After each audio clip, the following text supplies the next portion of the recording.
Peace and blessings, family. This is your brother asarimhotep with the Madu Mandela Institute for the Advancement of Science and Culture.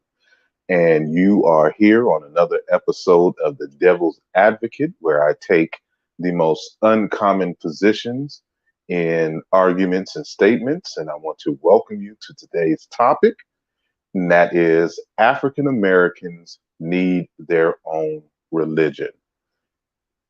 This is something that I've touched on before in past conversations, and we're just going to get a little bit more in depth on today. So with that said, we'll be back in just a minute.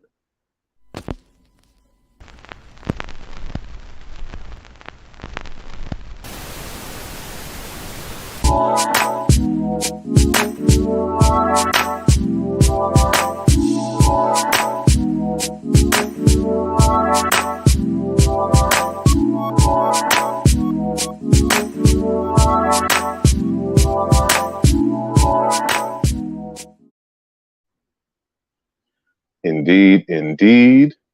Again, this is your brother asarimhotep here on what is today, the 22nd of November. It's almost Thanks-taking time, as we would say, in the middle of this week. And I'm still debating on whether I should do something on that day. But today is going to be, in terms of the focus, a little bit different. So I want to welcome each and every one of you who are listening live, and then of course those of you who are catching the archives. And so today will be a presentation, and my essential argument is that African Americans need their own religion.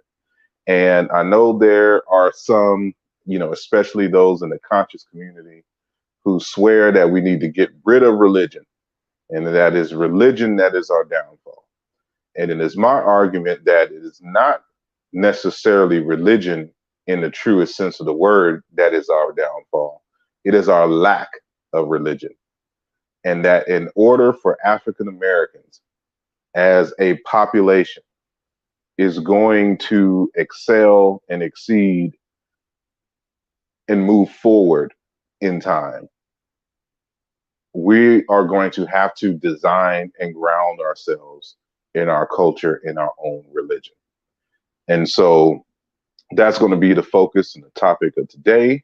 And so before I get there, I just want to make a few announcements. And so the first announcement is that for my Patreon members, I have a lecture titled Chin into Religious Foundations, and one dealing with Kalunga and Maat. There's a two-part series. And so this has already been done pre-recorded, but the first one will premiere on tomorrow, Monday, November the 23rd at 8 p.m. Eastern time.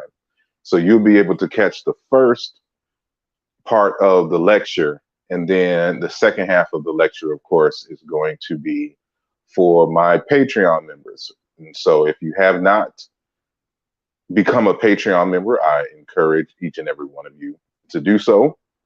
And so I will be explaining the relationship between the Kikongo name and concept of Kalunga, and to show that it is equivalent to Maat in language and name and function.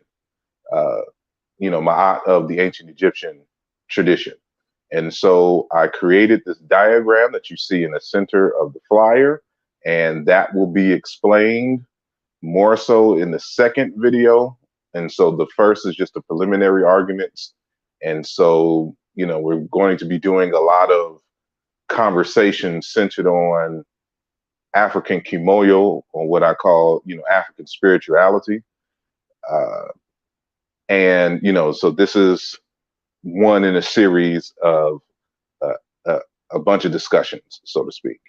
And also on Patreon is the two-part series, well, actually the second part. So Many may be familiar with the presentation that I recently did on the Egyptian origin of Allah, a linguistic analysis of Proto-Semitic al.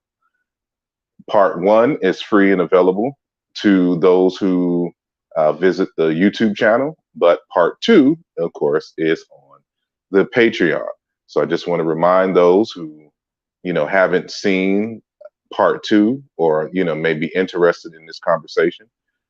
Part two is on Patreon and part one is on YouTube. And lastly, on next Sunday, we're going to have a memoration dialogue discussing the late and great Dr. Kimbwadinde Kia Bonseki Fukiao. And so there will be a panel discussion from some of his students.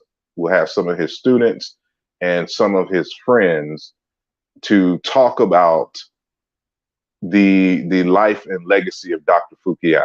So if you don't know who Dr. Fukiao is, he is an elder in Ganga, a specialist coming out of the Democratic Republic of Congo.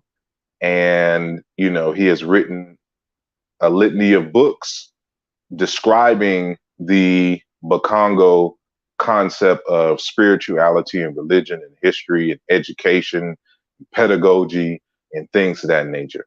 And so we want to honor Dr. Fukiao on the day of his passing. So in 2013, he passed on November the 29th. And so while he became an ancestor on that day, we want to celebrate his life here on earth.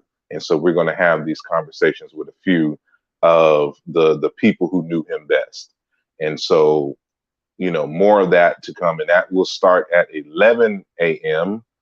Eastern time on next Sunday, the 29th. And so with that said, let me see who has checked in and in the comments. So peace to Sister Tamika, peace to the brothers UK, peace to Jeremy Kador, Kafra Amose, Brother Chavez, and happy belated birthday, Brother Chavez. And Non-Swirl Zone, Langston Morrison, Ali Dawood L, Enigma 9x9, and Niasere. I said Kafra. Okay. And Ty Lackey, Hotep, peace, blessings to all of y'all. I'll have to go back and read the actual comments, a little later. And so, and peace to Safa Rabah Muhammad. Thanks and peace to all of you who are checking in on YouTube, and of course those of you who are on Facebook, both on the Harold Johnson page and on the asarimhotep page. Peace to Naja S. Phillips. Thank you for joining us and making yourself known. So, with all of that said, I know today the topic is going to be a little bit controversial, and I want to hopefully help to educate us and elevate us, beyond the stereotypical idea of what, a religion is.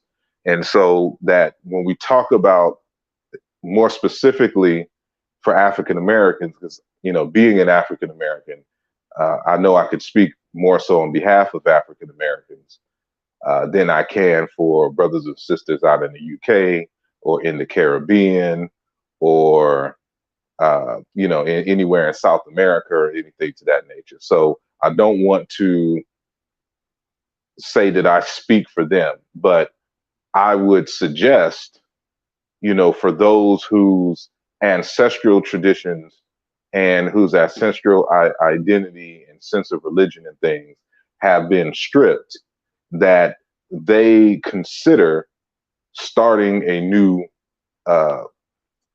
religion, and getting together and outlining it. And so this discussion, what I'm laying out, is just kind of the preliminary. So this is part one in a series. So when I do a series or I do others in the series, they'll be labeled part two, part three, etc., because there's a lot to cover. And this, of course, is something that I think I will be writing a book on and then going through the steps with a council or community of people and actually outlining the framework, for an African American religion. Peace to born eternal Lord Allah. Thank you for joining the program. Non-Swirl Song says, maybe the new proposed religion can be used in conjunction with or related to the African American flag song. Don't know who wrote the song though. I'll have to hear that, and that could be something that is discussed. Peace to Greg Pritigon. I don't know how to pronounce that, but you can correct me. And thank you for joining us from Facebook. And I am going to get started. And so I'm on the phone, so the buttons and controls are a little different. And so with that said, peace and blessings, Sister Al-Kabil on mine.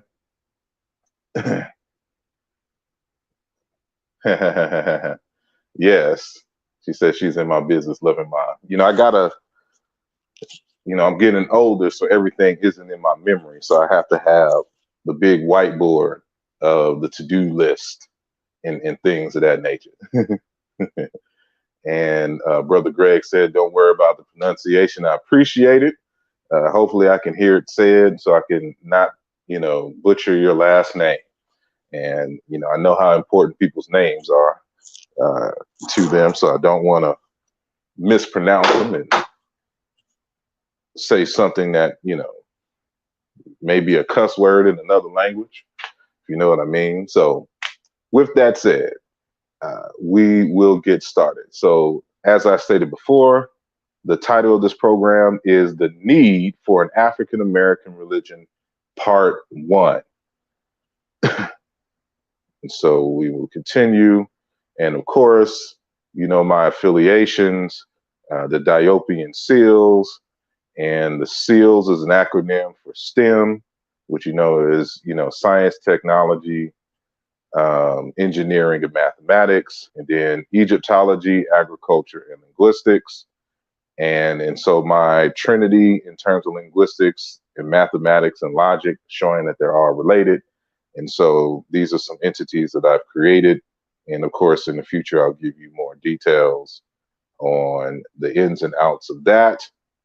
Unshameless plug, of course, my book, Lugiah Volume 2, is on sale, and you can purchase that on my website, asarimhotep.com, as well as my other book that came out this year, Towards a Comparative Dictionary of Chicam in Modern African Languages. Again, both available on my website at asarimhotep.com. So part 1, before we can even get into the nitty gritty of it all, we got to first define what a religion is.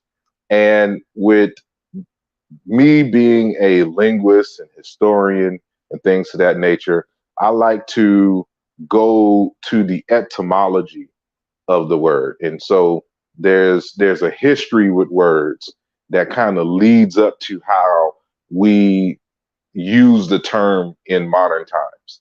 And so I always start off with the etymology of the word. And so, of course, I went to the online etymological dictionary, and hopefully y'all can read the text that is on the screen. And so it says, from 1200, in this AD, state of life bound by monastic vows. Also, conduct indicating a belief in a divine power. From Anglo-French, and so remember the French took over the British islands in was it 1100 or something like that, 16 or 1100, something like that. And we borrowed a lot of French words from them. So it's a French word meaning piety or devotion or religious community, and directly from Latin religionem, meaning respect for what is sacred, a reverence for the gods, or conscientiousness, sense of right, moral obligation, fear of the gods, divine service, religious observance, a religion, a faith, a mode of worship, cult, sanctity, holiness. In late Latin, is monastic life. According to Cicero, is derived from relegere, to go through again, in terms of reading or in thought. And so, in essence, according to Cicero, religion has to deal with, deep study into being deep thought. And it is broken up into the prefix re, which means again, and legere, meaning to read. It is the same root that gives us the word to lecture. So not, back in the day when people would lecture, they would literally read from a paper. So that's, nowadays we kind of, when we use lecture, we kind of look at it in terms of simple speech. But it used to be that they would read from something. And so, however, popular etymology among the later ancients and the interpretation of many modern writers connects it with relegere, to bind fast or to rely, via notion of place and obligation on or bond between humans and gods. And that's going to be very important. Opposite of negligence. In English, meaning particular system of faith, is recorded from 1300s. Sense of recognition of an allegiance in a manner of life perceived as just due to a higher unseen power or powers is only from the 1530s. So the kind of idea that religion is dealing with, an allegiance to a particular doctrine is modern. That's from the 1500s on, but that's not how the term was used prior to. And so when we look at this reading, when it says, however, popular etymology among the later ancients, for example, Servius, Lactantius, Augustine, and the interpretation of many modern writers connects it with relegare, to bind fast, via the notion of place and an obligation, or the bond between humans and gods. And so this is going to be very important, because the root of religion comes from this word, this Proto-Indo-European word, leg, that is reconstructed, that you see here in the, it's black and white, but the primary consonants are highlighted and bolded in red here. And so, I discussed this in the Lugiah Volume 1, in the last chapter on the tying knotty ropes. And it says to read, or I say to read and to bind, both derive from the same root. So when you saw that word, meaning to read from Cicero in things, that comes from the same root as to bind. They're just different semantic trajectories that happened over time. And so that root means to collect, to gather, or to unite, as we have seen with the words logos, meaning word, read, or reason. And so this is from the same online etymological dictionary, that same Proto-Indo-European root leg. You can see that is in all of these kind of maroonish words that I have bolded here. They all derive from this root. So whether we're talking about analogous, analogy, anthology, apologetic, apologue, epilogue, elect, like we just elected, a new president, legion, legible, legislator, logograph, logopoeia, if I'm pronouncing that correct. Of course, we said logos, prologue, relegate, sacrilege, select, syllogism. And then, of course, I have bolded in the blue the word lecture. So showing that no matter how you interpret it, they both derive from the same root in Proto-Indo-European. And I demonstrate in Lugiah Volume 1 that this Proto-Indo-European leg is an African word and is used in the very exact same way in African languages even in the modern day. And so, we won't get into the whole relationship between Proto-Indo-European and the Negro-Egyptian or Chiana-Intu languages. That's a whole different discussion. So, you can read Lugiah Volume 2 for that. So we will continue.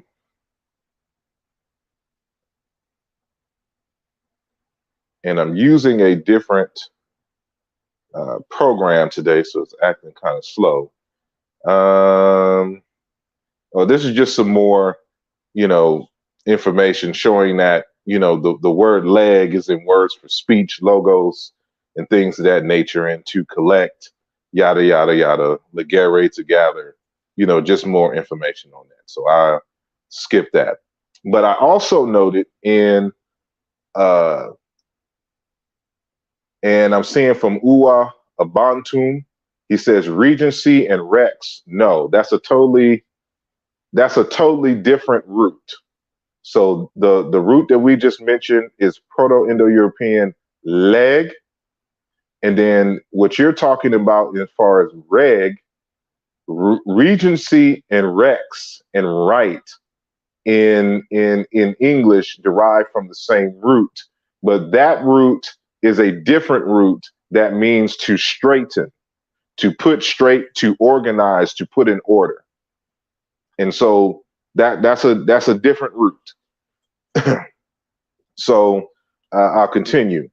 And so we mentioned the re part. So we know that the prefix in English, re, again, the word re means, or the morpheme re means to do again, to repeat something. But there's also a secondary meaning for re. And I note this in the Lugiah Volume 1, and I'll just read. An additional note on the prefix re, and that's supposed to be separated, may shed some light on its usage in the word religion. As noted by Angela Della Volpe in her article, Shall We Reconsider? A Look at the Pragmatics of the Semantics of Re, notes that re, in essence, means to repeat an action. Because repeating an action may result in reversing it, the Latin re prefix in some instances acquired the additional meaning of un. Therefore, for example, revelare, to unveil, or recludere, to disclose. And I said the online etymological dictionary defines re as word forming element meaning back to the original place. Again, also with a sense of undoing. From French, I'm sorry, this phone gets all kinds of notices. So I'm getting, what was that, an Uber Eats notice. Anyway, from the Old French and directly from Latin, re, again, back again, against, often merely intensive. The same source under the entry of the word reveal states that re means opposite of. With this in mind, the word religion can simply mean to unveil, to literally untie or unbind. If Proto-Indo-European leg is the process of binding, gathering, and collecting, or the uniting, codifying of facts, then religion, if we interpret the re to mean the opposite of to undo, would be the systematic approach to decoding, untying the hidden jewels within a body of knowledge collected over a period of time. The ancients used to codify the accumulated knowledge by way of myths. The priesthood education system taught initiates how to properly untie, decode the myths, and this is why myths are often associated with religion. So there's two or three ways in which we can interpret the word religion. And so in this conversation, we're only going to interpret it one way. And this is the one way that we'll be interpreting it will be what is most dominant I believe, on the continent of Africa, and the underlying and unspoken framework or worldview of African Americans, even though it hasn't been formally institutionalized. And so remember that one of the definitions for religion talks about a binding between human beings and God. And so what I'm arguing here is that for the African, religion has to focus on the relationship between human beings, the binding of human beings. And so I'm going to give you two excerpts from two different texts that support that reading. And so, or supports that interpretation. So there's a text by Laurenti Magessa titled African Religion, subtitled The Moral Traditions of an Abundant Life. And so he's kind of synthesizing and primarily dealing with Bantu, various religions and cultures. He himself is from the Luba Congo tradition, but he's looking at a multitude of different systems and kind of synthesizing the data and noticing that at the heart and at the core of African wisdom traditions is this notion of abundant life and how everything is connected to that. And so in order to have an abundant life, we must have good and harmonious human relationships. And so on page 65 of this text, he states, bondedness is the key to the understanding that what falls on one person falls on all. In such a relationship, the issue is the re-establishment of community, the re-establishment of the circulation of life, so that life can go on transcending itself, go on bursting the barriers or the intervals, the nothingness go on being super abundant. The ethical consequence is that we must repair every breach of harmony, every wound, and every lesion. We must demand reparation for ourselves because we are not merely ourselves, and for others because they are also ourselves. That what and who of our pre-existence and survival, that what or who of some manner of our presupposing ourselves. And so there's a lot that's being said here. So one, he starts off grounding the person, the individual within community, and that person is reflected in others. And so when one does harm or when one offends one person, one other person in the community, it is as if you are dealing with everyone because everyone is involved in this synthesis and have to live. So you can't have a thriving and a community filled with abundant life if there is dissension and mistrust in the community. And so that's the start of the religion. The religion has to, again, rebind the community, rebind the relationships between people. That's what a religion is. It's the reestablishment of community, the reestablishment of the circulation of life. We must repair every breach of harmony, every wound and lesion. That's what it means to rebind. That's what the literal term means. And so it's talking about human relationships. That's the grounding. And so it's from that notion that it extends to so-called spirits and ancestors and deities, because when there is disharmony in the community that they can't explain as being directly involved with a particular person that they can identify with, or a series of people that they can identify with, the assumption on the primitive mind is that, well, we must be out of harmony and we must have offended some spirit, ancestor, or God Almighty. And it's because of this assumption that the acts and the rituals of religions are associated with those. But it starts with this notion of a harmonious relationship between human beings.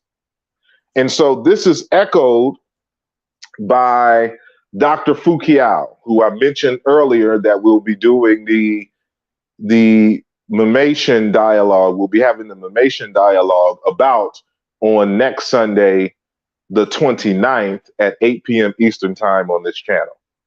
And so if you haven't subscribed, please subscribe and make sure that you hit the bell so that if you forget, or, the algorithms on Facebook or YouTube doesn't, remind you based upon my postings, then, you should be able to get that notification when the event goes live or whatnot. And so you make sure y'all, hit the like button, share, and of course, keep the conversation going once we finish. So Fukiao, in his, most famous text, African Cosmology of the Bantu Congo, Principles of Life and Living, he states, and this is in relationship to the how should I say, the Congo cosmogram and the science behind that. So there's a larger context for which what I'm about to say is, and so of course we don't have time to get into that, so we won't talk about the horizontal and vertical and all this other kind of stuff. But what we need should be clear without that backdrop.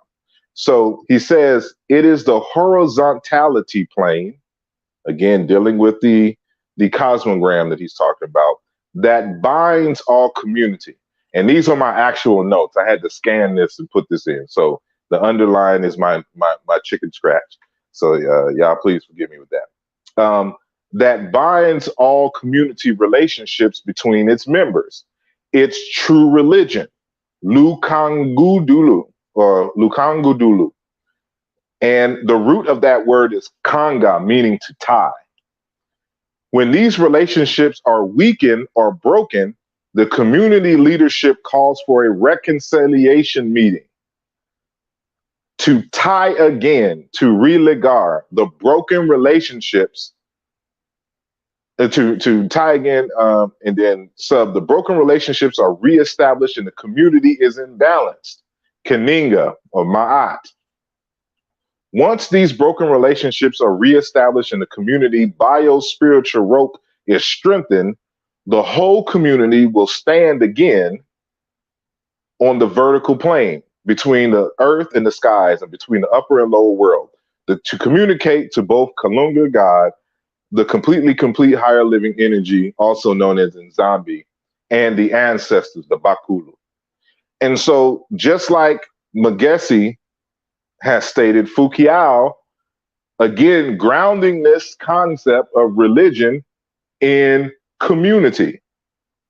And so it has to deal when relationships are broken. So what we're dealing with here is this notion that religion has to deal with a set of procedures and processes that the community agrees on, that are the steps necessary to heal human relationships. And so that's the essence of religion. It's not to you know, you light a candle over here and you say ha la la la la la la la la la whatever to some deities and hope that it moves a mountain in your favor. Religion is about people. It's about the people in your community and strengthening those bonds, strengthening the value of the community. Because without good and harmonious human relationships, your community, the health of it disappears. And it is those types of communities that are easily conquered because they don't have the kind of bonds that would make the people defend each other when outside forces come to try to dissolve the community and its cultures and worldview and things of that nature. And so these things are very strong. And he talks about this concept of the biogenetic rope that ties the people together as well as the ancestors. And so there's a reason for that. And so I just kind of highlight these concepts. So the Kikongo phrase Nsinga Dikanga, which he defines, as the biogenetic rope of the family or clan. Nsinga is a Kikongo word for rope, coming from a root meaning to tie, a verb meaning to tie. And Dikanda is the word for community and family and clan. So it's the biogenetic rope of the community or the clan. And then again, he makes the statement that when community waves are shaken by social disruptions of any kind, the community leadership calls for a reconciliation meeting to tie again the community relationship. So that's something that I just highlighted. And so I just kind of note some words that shows that, you know, and I could show this for the ancient Egyptian as well, but especially among the Bantu speakers, that words for community comes from a word meaning to tie or rope often. And so, you know, we see, for example, like I had this word duke, you know, plate or to braid, but it's this word tung that I want to kind of highlight, meaning to put through, to thread on a string, to plait, to sew, to tie up, to build, to close in, you know, like if you was kind of, you know, for all my nurses out there who know how to stitch up a wound or whatnot, that's what that means. And so that word tung can become tonga, which is a word for basket. So you know that a basket is something that they weave. But it's also in Proto-Bantu the word tunga, meaning country or village. And so in Chiluba, we say jitunga, you know, for village. And it comes from this word here, tung, meaning to sew, to tie up, to build, etc. So even the whole concept of community or country is seen as this tying. And this is something that Dr. Christopher Ehret had noted in his text, The Civilizations of Africa, which came out in 2002. And so he states on pages 111 to 112 that the people in such a village saw themselves as part of a mutually recognized wider grouping of villages, which they called lungu. This word derives from a Proto-Bantu verb lung, meaning to join by tying. The metaphor encoded in the word shows that even though the earliest Bantu people based their rights on the local village, community, or kinship, they saw their wider society or ethnicity as a joining together of separate kin groups, as something mutually entered rather than imposed on by birth. And so, again, this notion of to tie together is what is the rules and processes, the culture that binds people together, that makes people one. And so I note in the text again that there's a word, the same word Maat is a word for rope. It's a tow rope for boats. and meaning to tie. And there's another word, ma, meaning village. And so it's the same semantics, same psychological mapping amongst the Bantu speakers and the ancient Egyptians.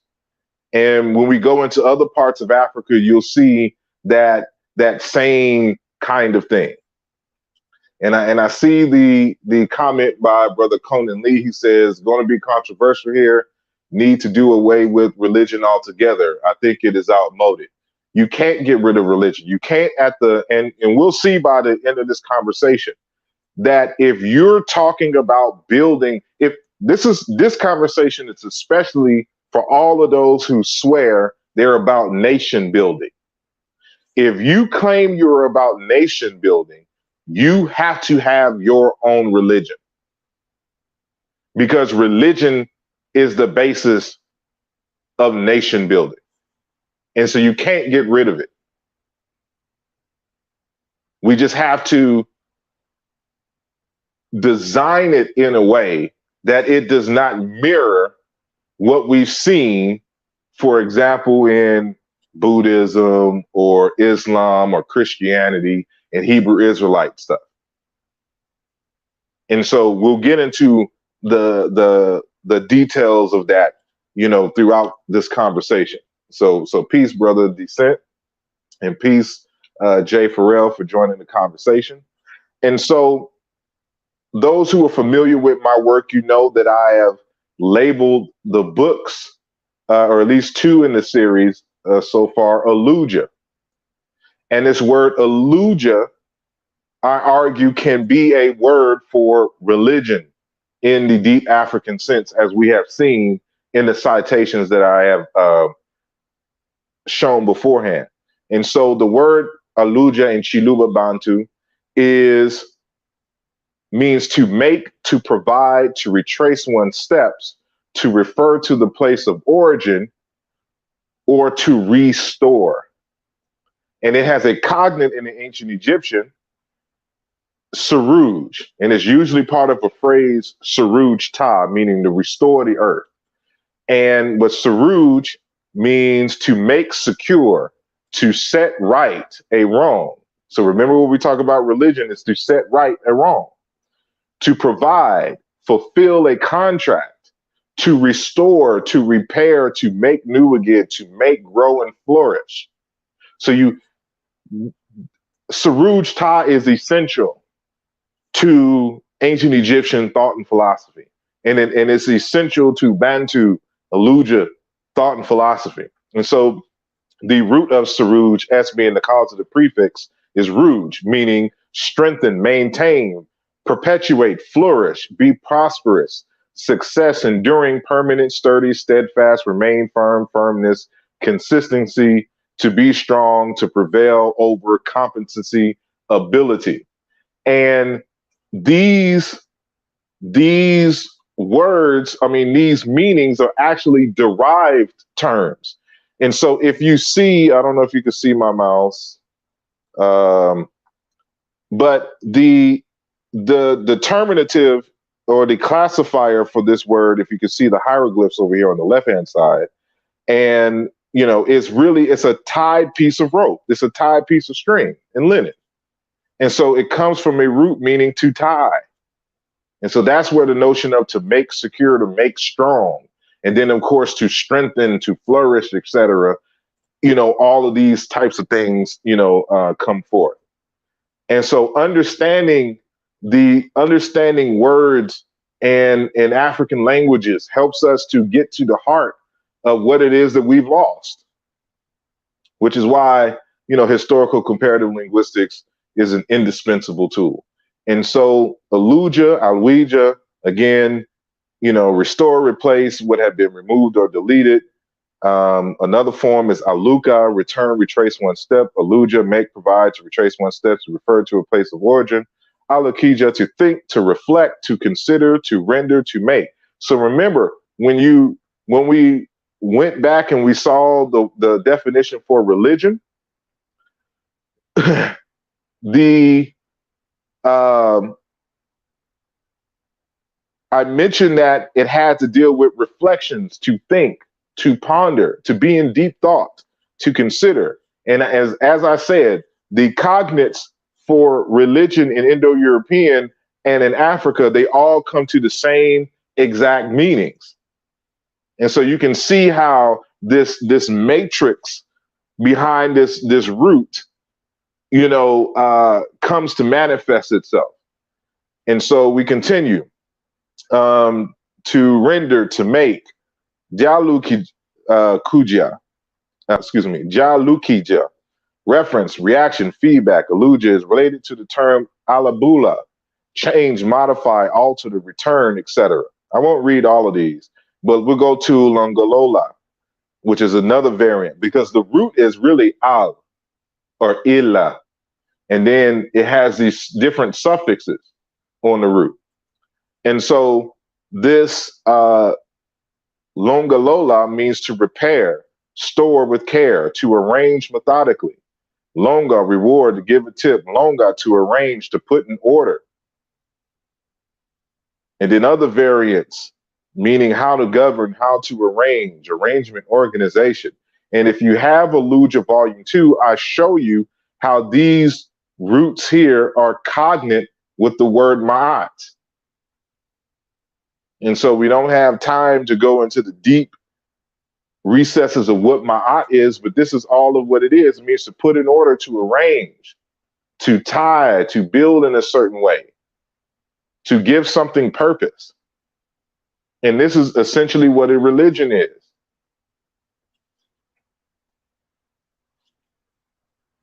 So just waiting for the slide to change.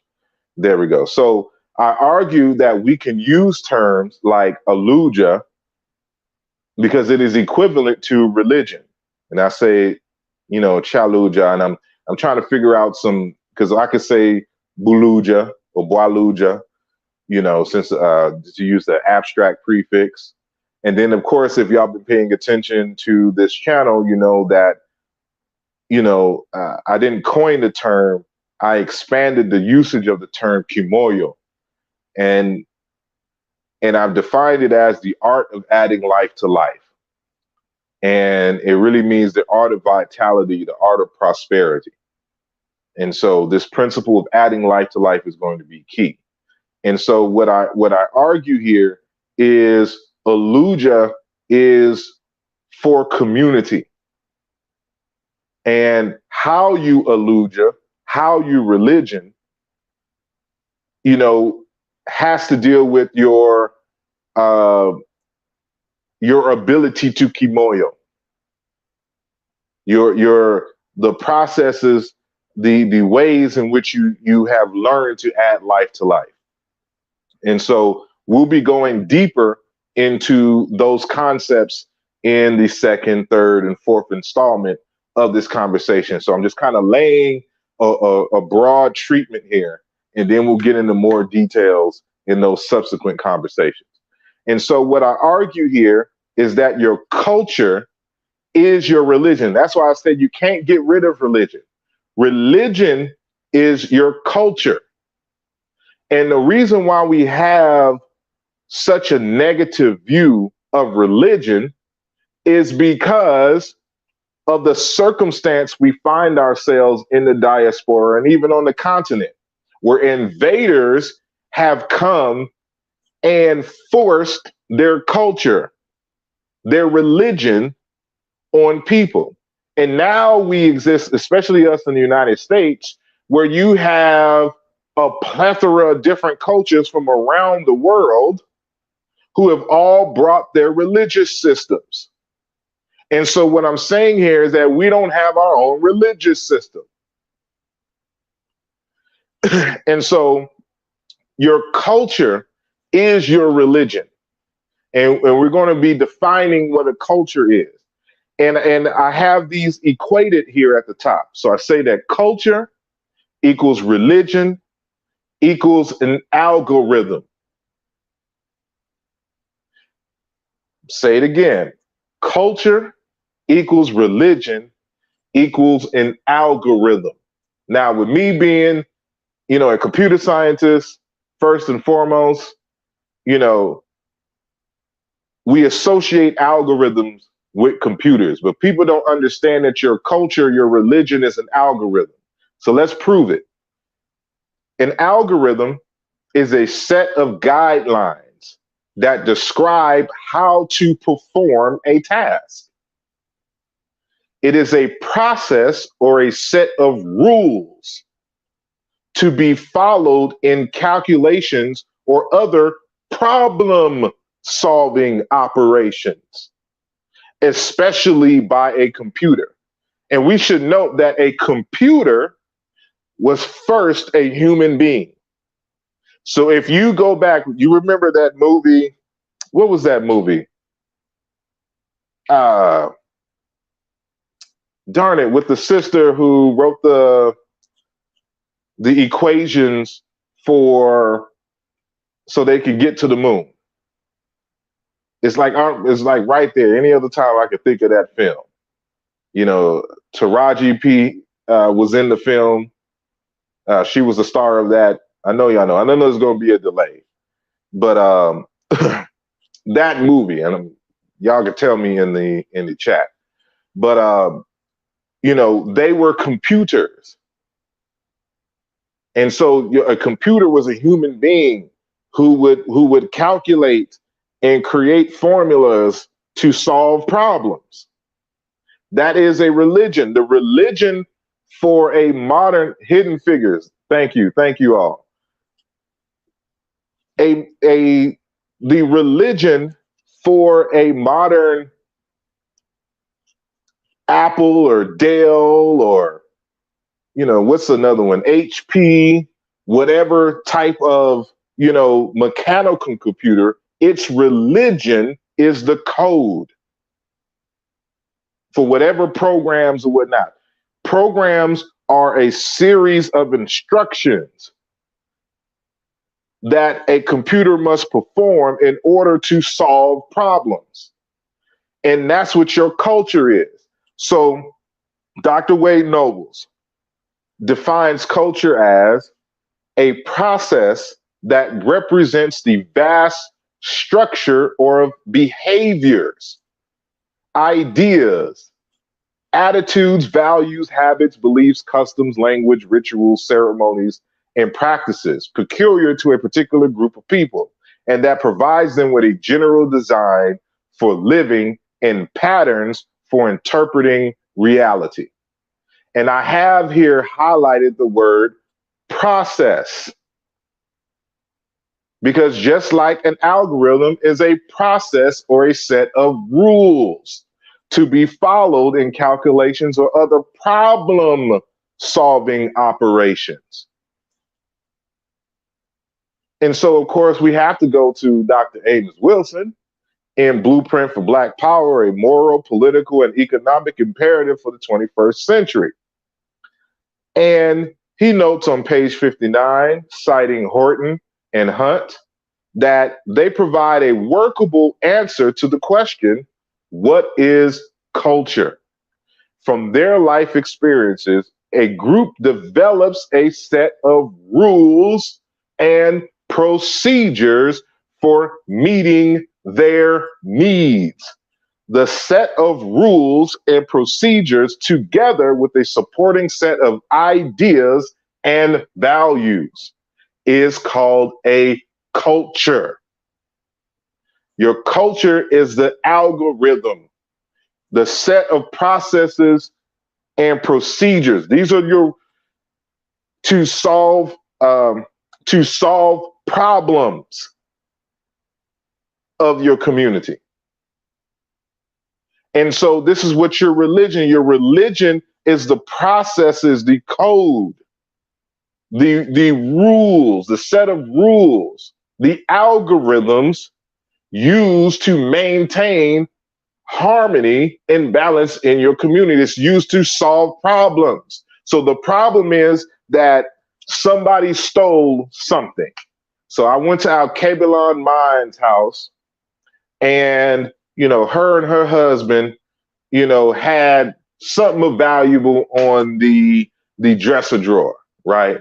I come to her house and I steal it off the dresser drawer, and I take it and I auction it on eBay. They find out about it, and of course, I admit my wrongdoing. But in order to repair this situation, there has to be an agreed upon way of doing that.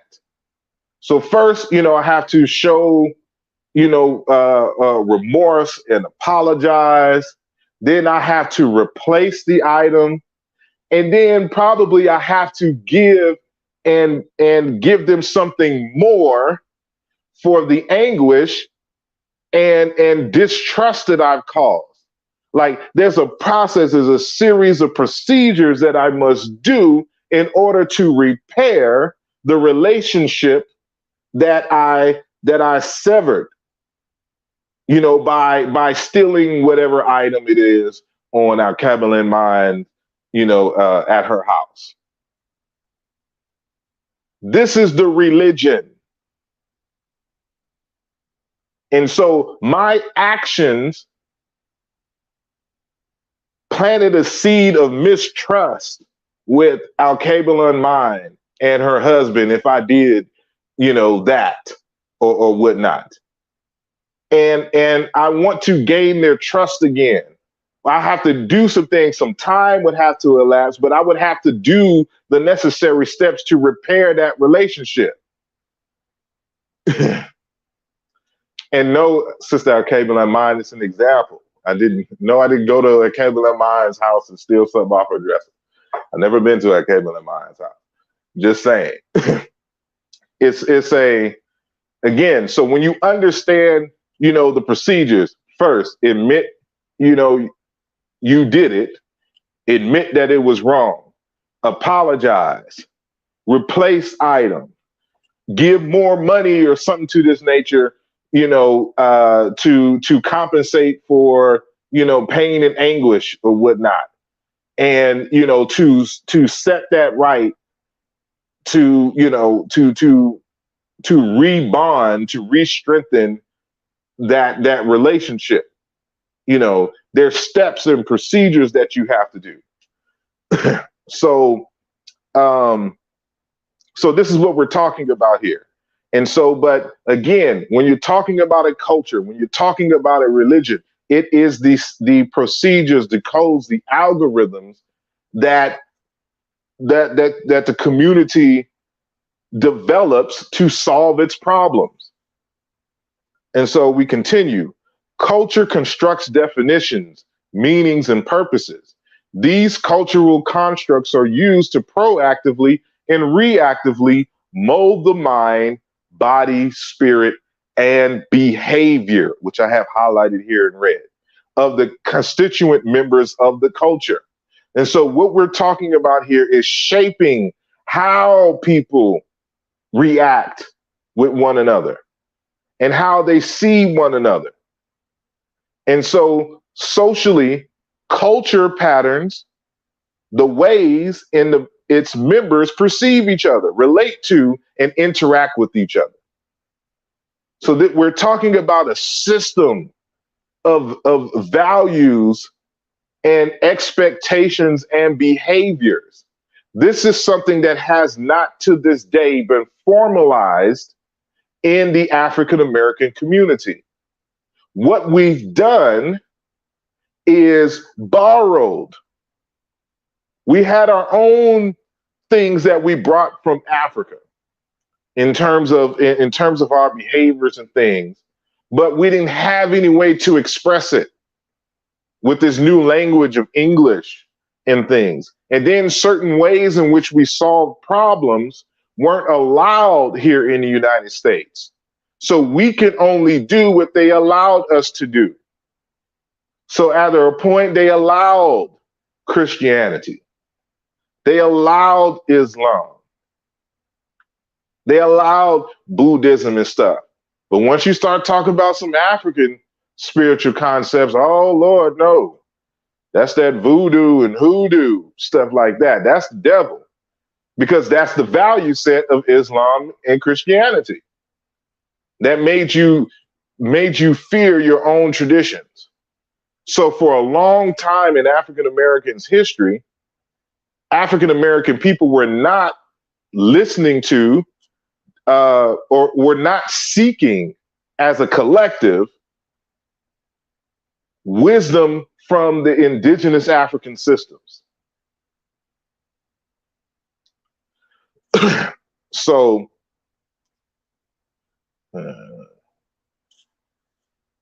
continuing. So now we're on part 2 of the conversation.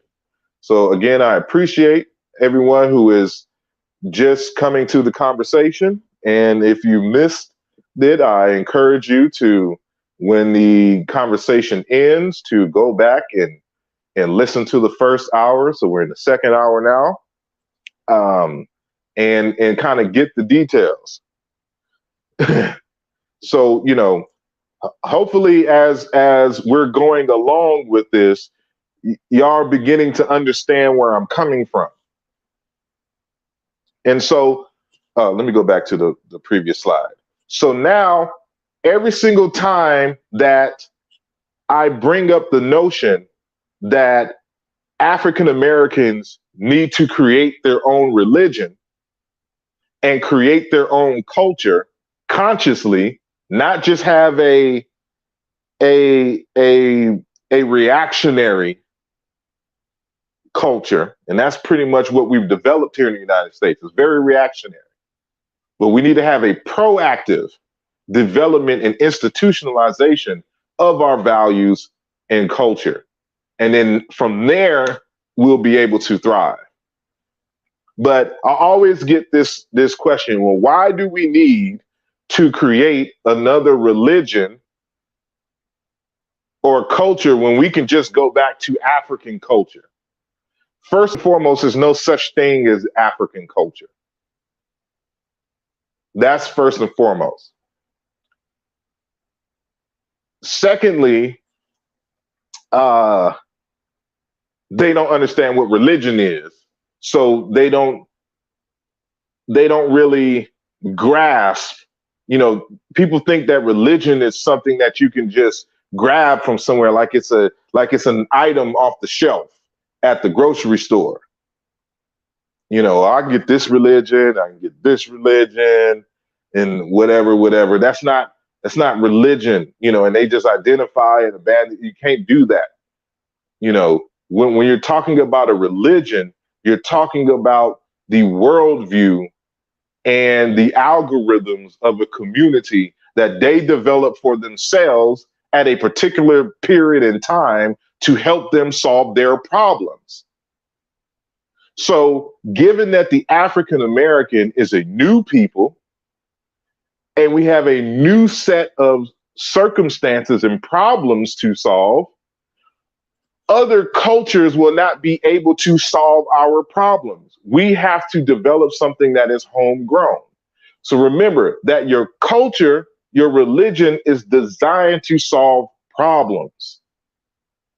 And as we can see, and why there's so much resistance for people who become enlightened about history and things, and why they're so thrown off by religion, is because those religions weren't designed to solve your problems. And so we have to get into a more accurate understanding of what a religion is, so that we can develop for ourselves the proper processes, rules, algorithms, code to solve our problems, to keep our communities harmonious, and to Lugiah, thrive, and, you know, to flourish. So I'll continue. So there's a scholar by the name of Dr. Kaikosa Kajangu. And so again, we're answering the question, why, on what grounds do we have permission to start our own wisdom tradition, so to speak? And if people really understood African spirituality or Kimoo, you would understand and the various African cultures, you would understand that it is your requirement to start something new for you and your people. Let's prove it. So Dr. Kaikosa Kajangu, in his text, Wisdom Poetry, says the following. I call the superhighway of wisdom the network that makes it possible to establish a dialogue of mutual enrichment among wisdom traditions. No single person is the mother of wisdom. It takes the sweat and tears of countless sages working together over thousands of years to build a wisdom tradition. Even when it is well built, a wisdom tradition cannot flourish alone, for it needs to engage in dialogue with other wisdom traditions. It was for this end that the ancient African wisdom traditions built a superhighway of wisdom, which is still open to this day. So what he says here sets the framework for, what is to come. And so I have this picture here. This isn't the African superhighway of wisdom, but it's just to give you some kind of glimpse of, possible routes in which African people used to travel, especially for trade and to learn and to be a part of different trade guilds, that in the process, they would go and get initiated into different wisdom traditions by different people who spoke different languages. And this African superhighway of wisdom still exists to this day. And so I wrote an article some years ago called The African Superhighway of Wisdom. And I did an updated version, and it's going to be available in the Killmonger Journal that was started by our good brother Benjamin, or AKA the Black Panther, from the Masi Warrior clan. So shout out to the Masi Warrior clan. And so you'll be able to get an updated. And I go through and I show you and give you examples of these African people traveling across the continent. All they're doing is getting initiated and wanting to learn and get wisdom from other people. So our traditions in Africa are not like the gangs that were started in the Middle East in terms of Judaism, Christianity, and Islam. So they created gangs. And, just like in regular gang culture, if you are a blood, you can't simultaneously be a Crip. That'll get you knocked off in areas of the country, especially in LA. So for those who've seen the movie Colors back in the day, Rocket, was a Crip, but was also a blood on the other side of town. And this is what got him beat up in the jail scene in the film. And so, you can't be a Christian and a Muslim. That's sacrilege.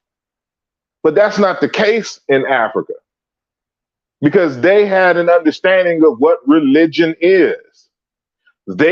Individuals are leaving their home after being initiated in their own wisdom traditions, going to other wisdom traditions and seeing what they are doing and bringing that wisdom and integrating it and developing and building their own systems back home.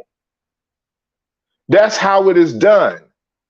Because just like and I'm going to go back, Dr. Kajangu says, no single person is the mother of wisdom. It takes the sweat and tears of countless sages working together over thousands of years to build a wisdom tradition, even when it is well built. So it can be an already established thousands of year old system. A wisdom tradition cannot flourish alone. for it needs to engage in dialogue with other wisdom traditions. And so, with that being said, because Dr. Kakosa Kajangu is one of those individuals who traveled and was initiated in several different systems. He's initiated in a system in Malawi. He was initiated in the Baluba system in Democratic Republic of Congo. And he was also initiated under Credo Mutwa in the Amazulu tradition in South Africa, and probably some more since then. And so I've known of him and been corresponding with him for probably a decade or so now. So it's been a while. And this came out in 2005. So, you know, that's 15 years since this publication of this Beyond the Colonial Gaze, which is his PhD dissertation. And so in his PhD dissertation, I forgot to put the page number, but he states the various wisdom traditions in Africa have similar sacred arts because they have engaged in dialogues of mutual enrichment for thousands of years. It is possible to use the sacred arts to build a superhighway of pre-Western modes of thought in being that can aid post-colonial scholars, meaning initiated scholars, in their efforts to develop compelling theories about the field of indigenous African wisdom tradition. And so he's suggesting here that, and this is something that we've discussed and Mboli has discussed, Africans have been traveling for thousands of years and interacting with each other. Certain concepts and words and phrases and even whole languages have been shared with each other. And the reason why you see a lot of these commonalities and these unifying cultural themes that Sheikh Anta Diop was talking about is because of this African superhighway of wisdom. And so these traders and guildsmen would learn certain things and bring certain traditions to some far-flung places. That's just how Africa worked. And so he's setting the stage. And so he informs us from his 2006 wisdom poetry text that, so now he's talking about his own personal journey, traveling and being initiated in these various African traditions. So now he says, the second fundamental principle about traveling on the superhighway of wisdom is speaking in one's own name. Every sage that I have so far encountered on my journey to wisdom has told me, as he or she was told by their mentors, speak in your own name, never in mine. What does that mean, Brother Asar? Sages will tell you to nourish your mind with teachings that have been enriched by countless generations of sages, but they insist that you must remain truthful to the voice that brought you into life, or the voice of your destiny. So he's saying that everywhere he went and he's being initiated into these different traditions, they all essentially told him to speak in your own name, never in mine. And he goes on to say, sages will tell you to nourish your mind with teachings that have been enriched by countless generations of sages, but they insist that you must remain truthful to the voice that brought you into life. Meaning you're not a parrot for other people's ideas and cultures. And so what applies here individually also applies collectively. So we are not Arab puppets. We are not Arab parrots. We are not Jewish. In the United States now, everybody claiming that they the 12 tribes of Israel, which we got to get rid of. Now in Africa, they trying to claim that they the 12 tribes. We're not Semitic parrots. We're not Jewish parrots. You're not Chinese. You're not Indian. You're not a Hindu parrot. You're not a Buddhist parrot. You speak in your own name. And so this is what's going to be controversial for a lot of us. Because we are a collective of various ancestral people. We are a new people here. And so the first act, and I'm reading from Dr. Malana Karenga's 2008 book on Kwanzaa. The first act of a self-conscious, self-determining people is to redefine and reshape their world in their own image and interest. This is the same as the sages telling Dr. Kajangu to speak in your own name, never in mine. If we're going to be self-determining, we have to redefine and reshape the world in our own image while still being in mutual enriching dialogue with other traditions.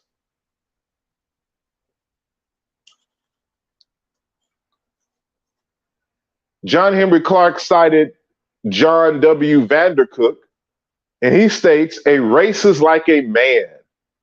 Until it uses its own talents, takes pride in its own history, and loves its own memories, it can never fulfill itself completely. And so we have to look to ourselves and build for ourselves. There's a Bairu proverb, and the Bairu people, I believe, are in Uganda, in Central East Africa. Having a family field doesn't prevent you from digging your own. This is a very important proverb to learn and memorize. Because when I bring up this subject in public spaces, the first thing that they want to say is we have African religions.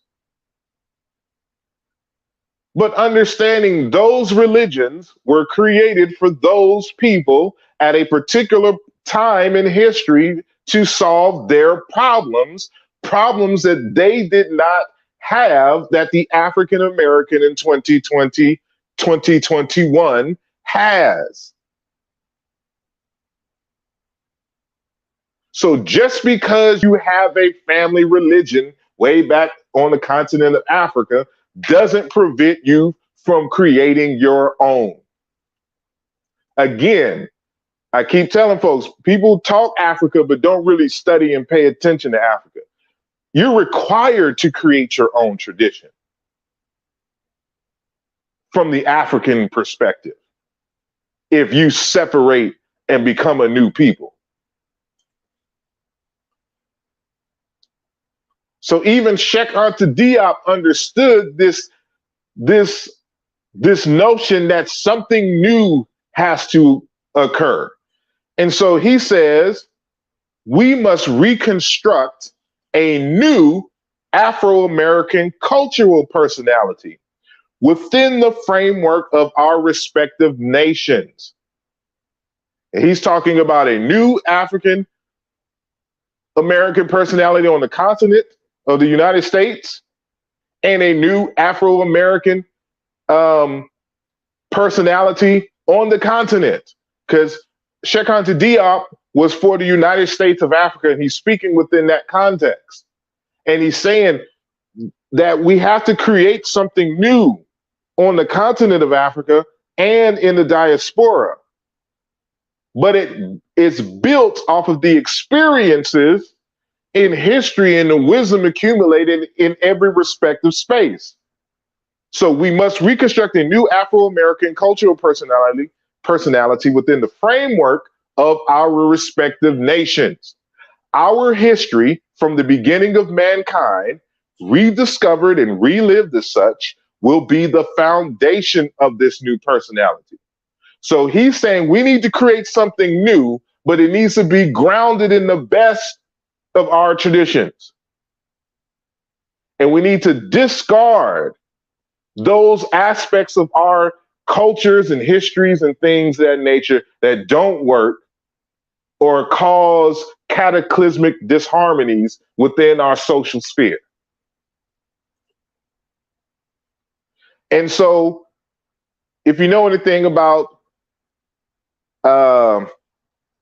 African traditions, you know that the wisdom is hidden in proverbs. And this is something that Dr. Kaikosa Kajangu noted. That's where you get the wisdom poetry. His text, Wisdom Poetry, is really just African proverbs from across the continent. And he takes those proverbs that have a similar theme to them, and he makes little poems out of them. And so when it comes to this concept of creating our own, there's a series of African proverbs that reinforce this notion of being able to build and do for self and not copying everybody.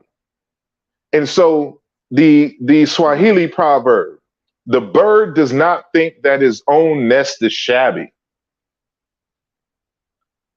The Edo proverb, if nobody praises one, one must praise oneself.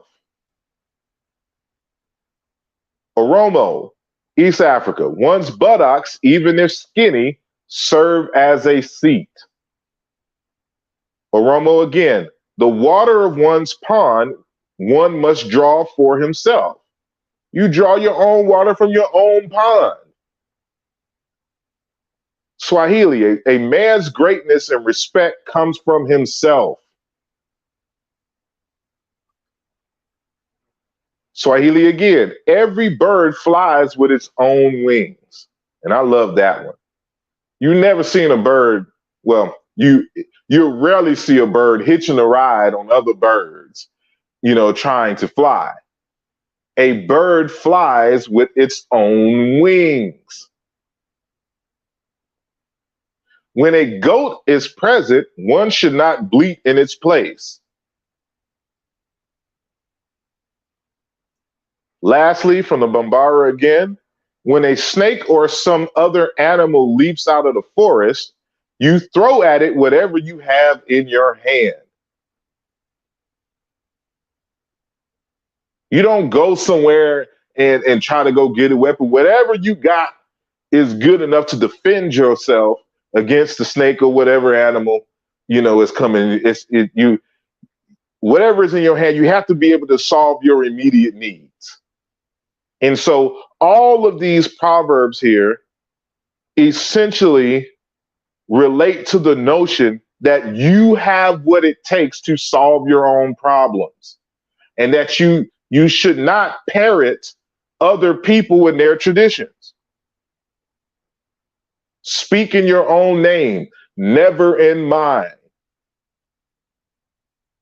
So what we have on the screen right now is a map of the transatlantic slave holocaust or trade routes.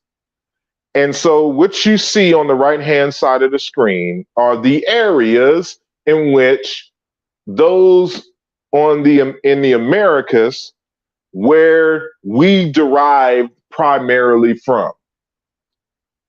And so we are the descendants of the amalgamation of people from Senegal, Gambia, Guinea-Bissau, Guinea, Sierra Leone, Liberia, Ivory Coast, Togo, Burkina Faso, Benin, Nigeria, Ghana, Equatorial Guinea, Cameroon,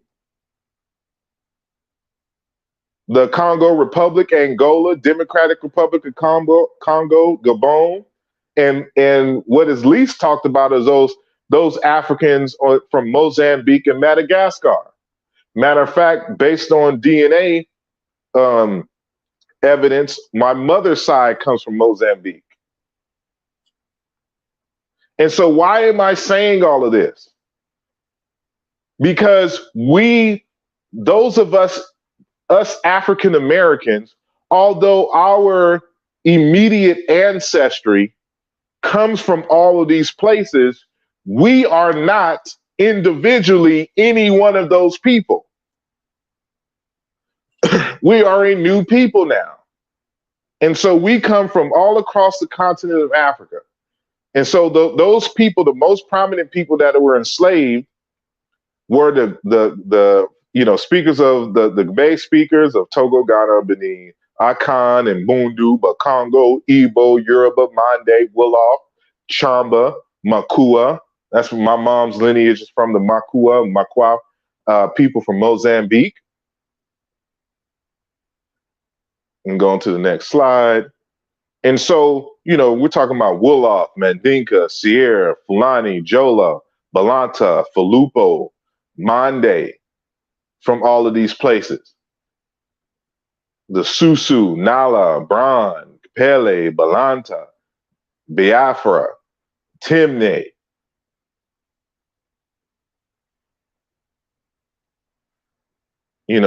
Bariba, Hausa, Gurma, Ewe, Akan, Ashanti, Fanti, Kalabari, Itsikiri, Igala, Gurma, Yaka, Bamalike, Takar, Abibio, Edo, Congo, Lachaze, Ovimundu, Moravi, Karakare.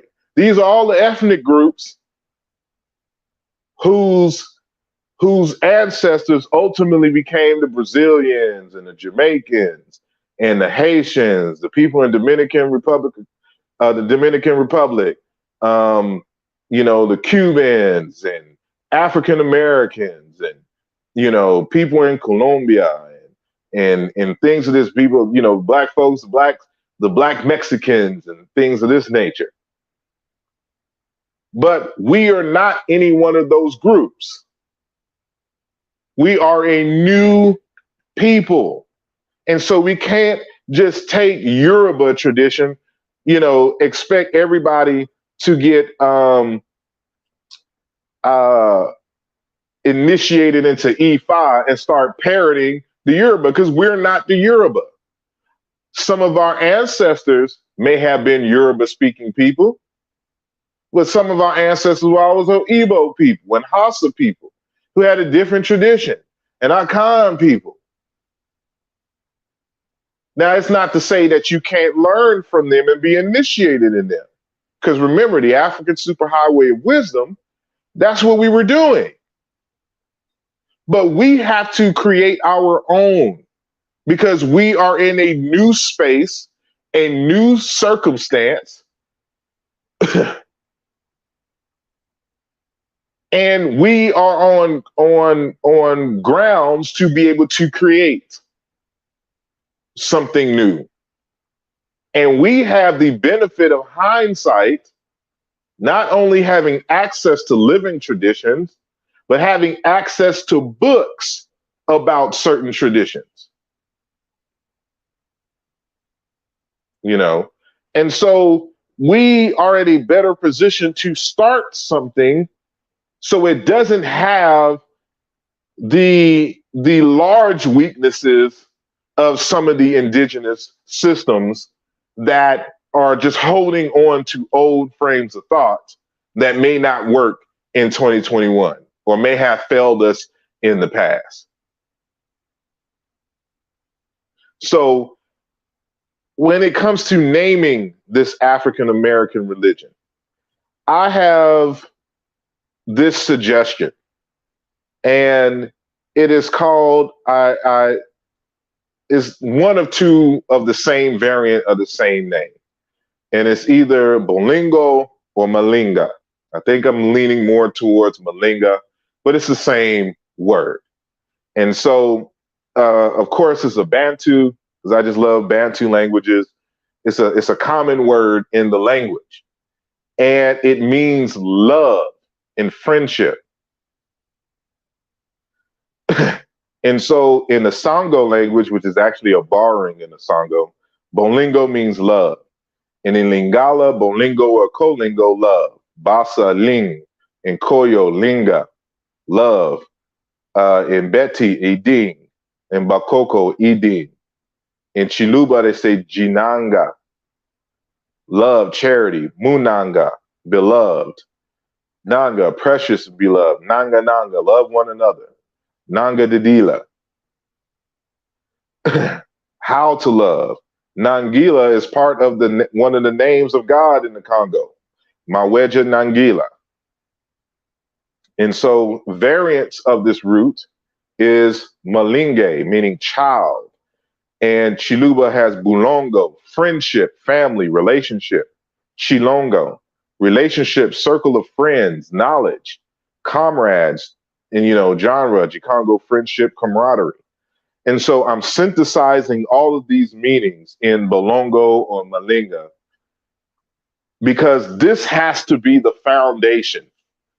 If we're going to start a new religious system, a set of rules and values and everything, it has to be grounded first and foremost in the principle of love. And of course, I like to use African terms for anything that we gonna use. So love at least in Bantu is one of these variations. So it's we're looking at the meaning, and so Bolingo, Malinga, like in Koyo Linga, love. And has to do with friendships, family, good harmonious relationships with one another. That's the religion.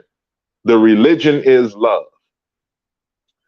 Hold on. And so, as I was able to demonstrate linguistically, those words bilongo, malinga,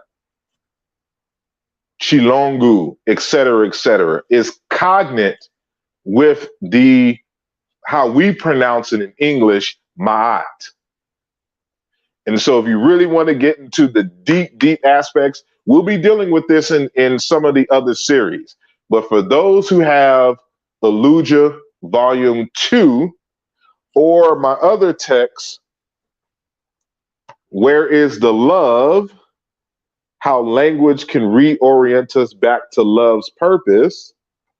And I'm not, promoting books, but I'm just giving you an orientation where you can or directing you to where you can at least read my linguistic analysis that demonstrates that the word Maat and the word Bolingo, Malinga, etc., Kinanga are cognates. They're the same word. So when you start talking about Maat, you're talking about love. And so that's another conversation. And so what are some things that the African American religion must have? And it's very few requirements, but I don't believe that we need to have a whole pantheon of gods and goddesses. That's not a requirement for a religion. And matter of fact, when you go into the Bantu systems, you don't really find that. Like people are very Yoruba centric. Like people get a hold of Yoruba and Akan tradition and think that because they have pantheons of deities and cults for those deities, that this is representative of the continent of Africa. And it's not. Actually, those types of systems are the minority indigenously, even in Africa. And so, we're not having a whole bunch of gods and goddesses because, our minds just isn't there yet to handle and understand what that is. So, but what I argue is that it has to be grounded in this notion of God equally existence, time and space. And if anybody has a Lugiah Volume 2, and have read it, that I lay out the argument of this being the primary argumentation for the concept of God in Africa. And I argue that it's the only one that is realistic and provable. That is its own conversation unto itself. And I will defend that later. But having that foundation and understanding helps people to realize the relationship between each other and the environment and things of this nature. So, second, a mandate where each individual can honor this force in any way that they see fit. And so, unlike in the Abrahamic traditions, where they're like, you have to believe and honor God in this way, let that be personal to the people. Just understand what it is and how understanding what it is shapes, saying your worldview and your interactions between people. That is enough. Let the people do and believe what they want. You don't need that type of mandate. And so, thirdly, a human-centered orientation and an earth-honoring orientation. And so, again, remember that a religion has to deal with the relationship and the bonds between people. And so, unlike in certain other traditions, and again, especially the Abrahamic traditions, the concept of their religion is not human-centered. It doesn't value the human being. Humanity is not at the center of these traditions. And so this is something that I am willing to debate with anyone with examples. Y'all know how I roll. I want all the smoke, and we can show this. And so this is one of the differences between what you see primarily on the continent of Africa is that they have a human-centered and human orientation and an earth-honoring system. And this is what, we have to ground our things, our religion in terms of African Americans on. We have to have a values system that values the principle of life and the respect and love for other human beings. That has to be the center. And so, and again, an algorithm, again, that's the procedures, that's the code for ensuring harmonious human and environmental relationships. So we know that being a human being and existing in a society, you're going to have conflict with people. That's inevitable. So we're not saying that this is going to eliminate conflict. We're not that naive. What we're talking about here is the algorithms, the code, the procedures that are put in place so that we can restore balance and harmony into the society and re-strengthen the bonds that have been broken due to, certain behaviors or misunderstandings between people. And so this is what we're talking about here. We continue. Space for artistic expression. And so, in the Abrahamic traditions, there are mandates against artistic expression. And so remember what I said, that it has to be human-centered. The orientation has to be on the human being. And so what we got to understand is that what makes us human is our ability to express ourselves artistically. And so art is essential to being human, and especially to being an African American and an African person in general. Continuing, we have to include space for rigorous science. Scientific thinking has to be a part of the culture and the religion. And so we can't move forward and thrive if we are anti-science. And I had to put this in here because the Abrahamic traditions are anti-science. And this is something, again, I am willing to debate with evidence and proof. And yes, I want all the smoke. So I'm just saying that, putting that out there. And any one of y'all out there who thinks otherwise, let's have that public discourse. And I will show you that it is anti-science, anti-knowledge. And this is what keeps them in the dark ages, in the stone ages of human thought. And so in order for us to flourish, we must be able to embrace artistic expression and embrace and respect scientific knowledge and discoveries. Without that, you would be a caveman. So lastly, what I argue is that farming can be used as the primary metaphor and pedagogical method and system for teaching the values and principles of the religion, in contrast to the nomadic pastoral religions.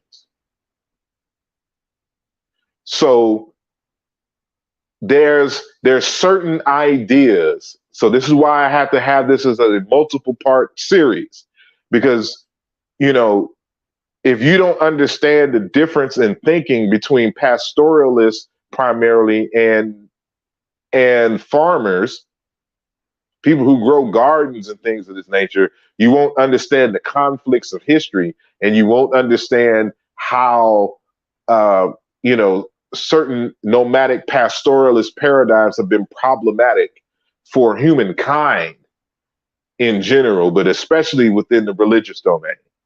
But farming in general, if you want to learn how to love someone, learn how to garden.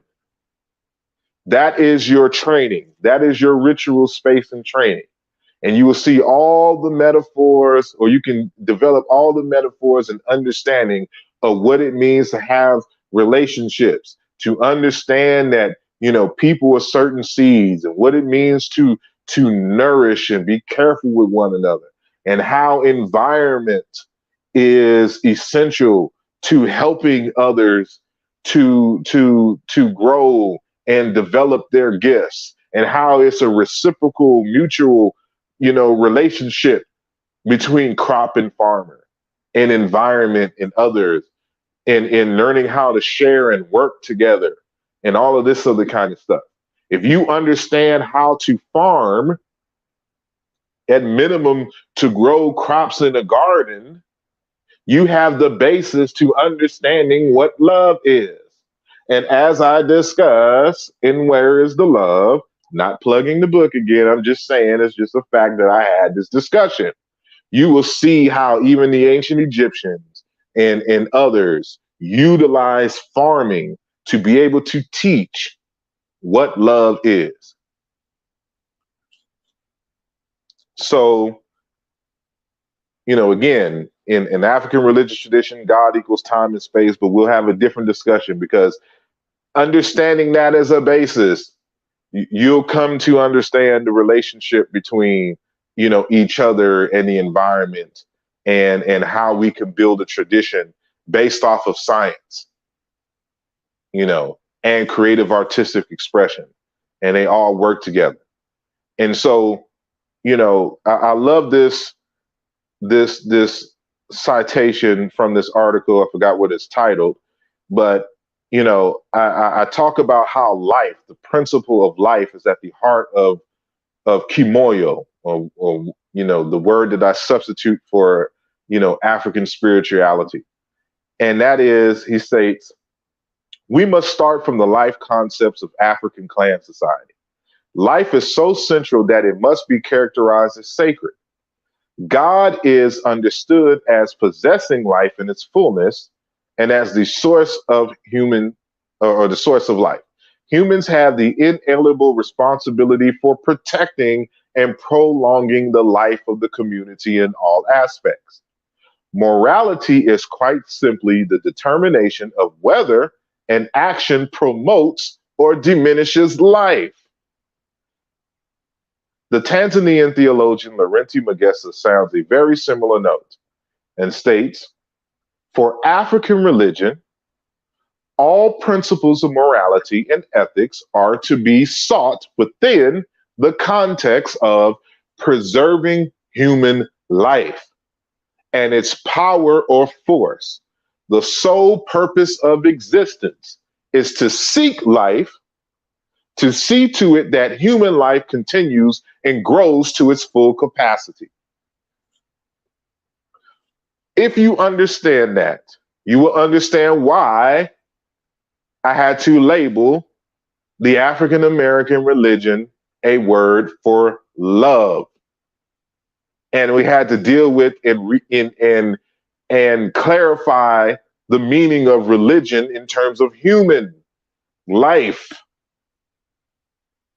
of the human and harmonious relationships. And as I defined Kimoo earlier, it's the science, the art, the manner, the process, the procedures of adding life to life. And so I say that there's a difference between a religion and a wisdom center. So when I'm talking about a religion, I'm talking about something that is the culture, is something that is society-wide. It is about a common set of beliefs, expectations, and behaviors. So this is for everybody, regardless of what area, what socioeconomic status you are, and whatever groups you belong to, etc. And so there's a difference between the religion and then what we call the wisdom center. And so wisdom centers are basically like colleges where people are tasked to experiment and collect data from a single field of endeavor. As Dr. Kakosa Kajangu, notes that African centers of wisdom are not secret societies. So we're not talking about creating secret societies here. Rather, they are an elite organizations whose mission is to produce perfect human beings. So you can have the culture-wide, society-wide religion and still have your own individual wisdom centers. So even though I belong to a fraternal order called Alpha Phi Alpha Fraternity Incorporated, you can't consider that the religion of the people. That's one organization with its own set of values and things of this nature, its own way of teaching, its own networks and things of that nature, its own history. That is a wisdom center. So it's Kappa Alpha Psi, so it's Omega Psi Phi, et cetera, et cetera. So it's the Nation of Islam, so it's, whatever. We're not talking about creating individual groups. So it's not like, when you go into the Yoruba system and, you have the Ogun shrine and you have the Yemaya shrine and people who are initiated into the wisdom center of Oya and the Eshu and the Gungun, if I didn't say Gungun already. These are separate colleges. And what is done in Ogun and the Egun society and shrine is not done in the Shango for Shango people and Oya. They're separate wisdom centers. Now, they work in conjunction to bring harmony to the entire society, but that's a different that's not the culture. The Egun society is not Yoruba religion. The Shango society is not Yoruba religion. The Eshu, the Oya, none of that is Yoruba religion. That's a wisdom center. The religion is that which it has the expectations and the beliefs and the behavior of everyone that is in the society, that anyone can be a part of and participate in. Those are things that you have to get permission into and be initiated. That's not that. We're talking about the basic rules and expectations and procedures for the society at home in terms of the collective values, regardless to what wisdom center they belong to. So this is what we're talking about. And so, it's from those collective things that you can build a wisdom tradition. So a wisdom center and a wisdom tradition are connected, but they're separate. The wisdom tradition is the collective and the whole of society. It's the religion, it's the culture, it's the value system, it's the worldview. And then you have wisdom centers, individual wisdom centers that have their own peculiars, like guilds. Like the doctors have their own guilds and their own way of teaching and things and value. So do the engineers and the mechanics and things of that nature. The mechanics aren't the culture. The doctors aren't the culture. They're separate. These are subcultures and sub institutions within the larger culture. And so you need to create the larger culture and then allow for those wisdom centers to be able to be established and flourish. And so, when it comes to wisdom traditions, Dr. Kakosa Kajangu, in his 2005 Beyond the Colonial Gaze dissertation, states that these are three characteristics of wisdom traditions. The first one, and he's speaking within the African context, that sages of African communities of memory, or just indigenous communities, develop worked out approaches and solutions that display wisdom traditions as coherent gestalts. And a gestalt is an organized whole that is perceived as more than the sum of its parts. So remember, that's why I said that the wisdom tradition is bigger than the wisdom center. So we're talking about the collective wisdom from all of these different centers that ultimately become the wisdom tradition. And so, the whole is bigger than the perception of the sum of its parts. So secondly, centers of wisdom produce values and services that determine the basic priorities of what challenges to deal with and what social ends to serve in the communities of memory. And so, these wisdom centers, so-called secret societies, are designed and developed to help solve specific problems in the community. And so that's why you have in any society, that's why I said at the beginning of this program that you can't get rid of religion, because religion is about nation building. And this is what we're talking about here. And so in a nation, you have certain people that put out fires. You have certain people who grow food. You have certain people and institutions for defense and to police and to build the roads. They're all separate entities, but they're working together to strengthen and help the society to move and flow and to grow and sustain itself. So, but there's a constitution, like the US Constitution, that is the basis for how the society is governed. And so that's the religion. In computer terms, it's the operating system and the code for whatever program that you use. So what we're doing, we're a new computer, we're a new PC, and what we're talking about is developing the operating system so that the individual programs within that is working on the computer to solve certain problems, have the energy and the capacity to work and solve the problems, just in a human context. And so lastly, sacred arts embody and express wisdom and illustrate the ways challenges are posed and solved within the communities of memory. So again, art is going to be very important because the arts is how we teach. And, we don't abandon that because we're parroting Arabs or we're parroting Jews from, nomadic sheep herders from the Middle East. We're not nomadic sheep herders from the Middle East. So we don't need to parade or parrot, their ideas and thoughts from 2,000 years ago that have no no basis and no a misunderstanding of other people's cultures, and that has no grounding in being able to work now. It denies one's human self.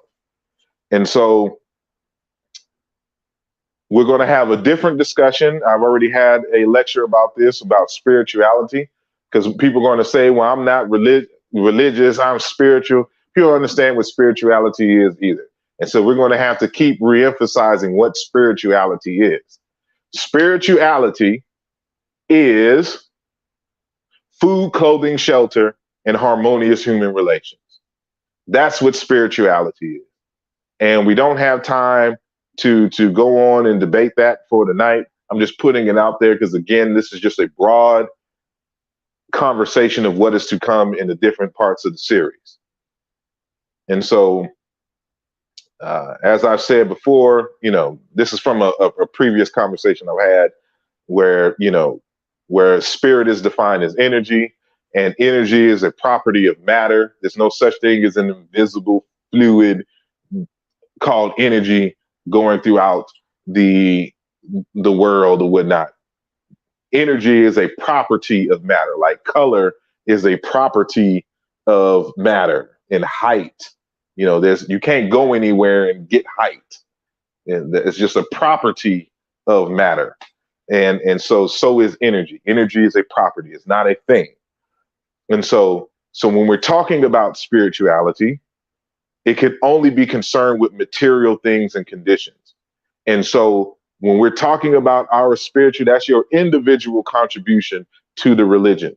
The ability to gain certain skills and to secure food, clothing, and shelter, and good harmonious human relations with people. That's what spirituality is.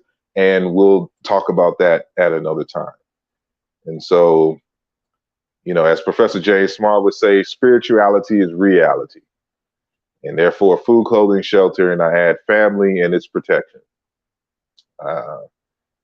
And so I define it as, spirituality as the quality of one's relationship to spirit. Therefore, the quality of one's relationship to the creation and protection of food, clothing, shelter, and family. And we'll be talking about the greater and the lower hunger, in a future conversation. But that is it. And I want to thank Donnie Williams for his contribution. Thank you for your support. It is greatly appreciated. And so I will stop sharing that slide and I can go into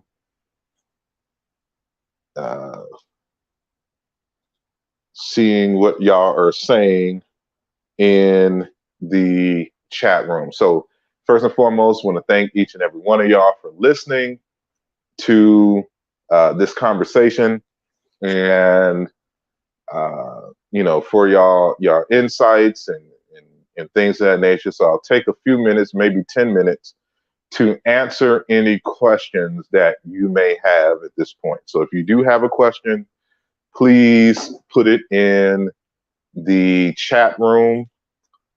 And while I'm doing that, and I know that, there's going to be a time delay. So I just want to remind everyone that on tomorrow, we'll be premiering the first part of the lecture dealing with Into Religious Foundations, Kalunga and Maat. And that's going to be at 8 p.m. Eastern time, of course, in the United States. And so there's two parts to this. The second part is available only on Patreon.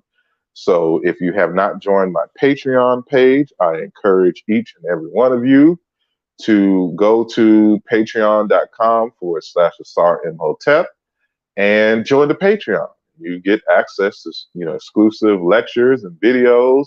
And in the coming months, is going to be certain other interviews that I will be doing in connection to the upcoming documentary film called Into, where I'll be going more in depth into a lot of some of the concepts that we even discussed tonight, but which are especially I'm visualizing what is discussed in the Lugiah Volume 2.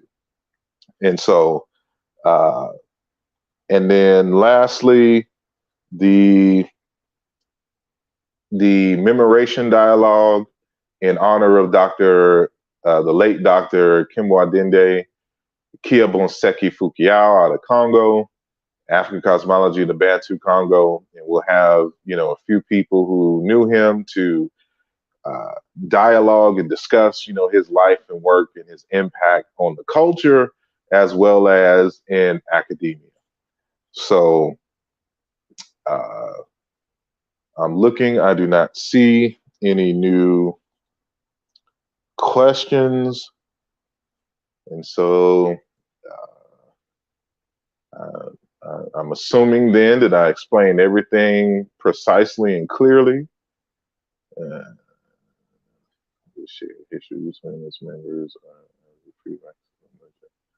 Robert Hickey says, also, anyone have an example of a religion that doesn't emphasize a shared history between its members, or is that a prerequisite for the religion? Usually at least what has been done in the past is that there's usually some mythological story that is created in which you have these founding mother and father who created the kingdom and that everybody descends from. And so this is to establish the relationship between the people and this divine source, so to speak. I don't think that's necessary for us because, we have a history that is very well documented. And so we don't have to make up a mythological founder. It's just, the name of unknown ancestors from Africa, from these various different places, who ended up in the Americas and gave birth to us in their circumstances. We can just use history. And so that's one of the benefits of creating something new in this day and age, is that we have enough information where we don't have to make up any mythology. We just give the raw history, and that be the foundation of our collective, understanding of our relationship to each other.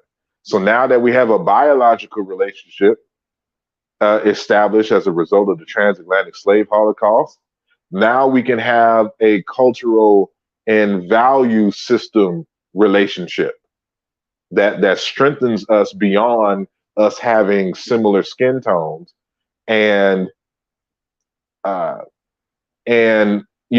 being biologically related to each other as a result of the transatlantic slave holocaust.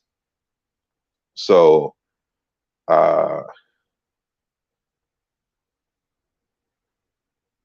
and so did I lose it? There we go. So thank you, Sister Safa, for your comments. Thank you, Brother Conan Lee,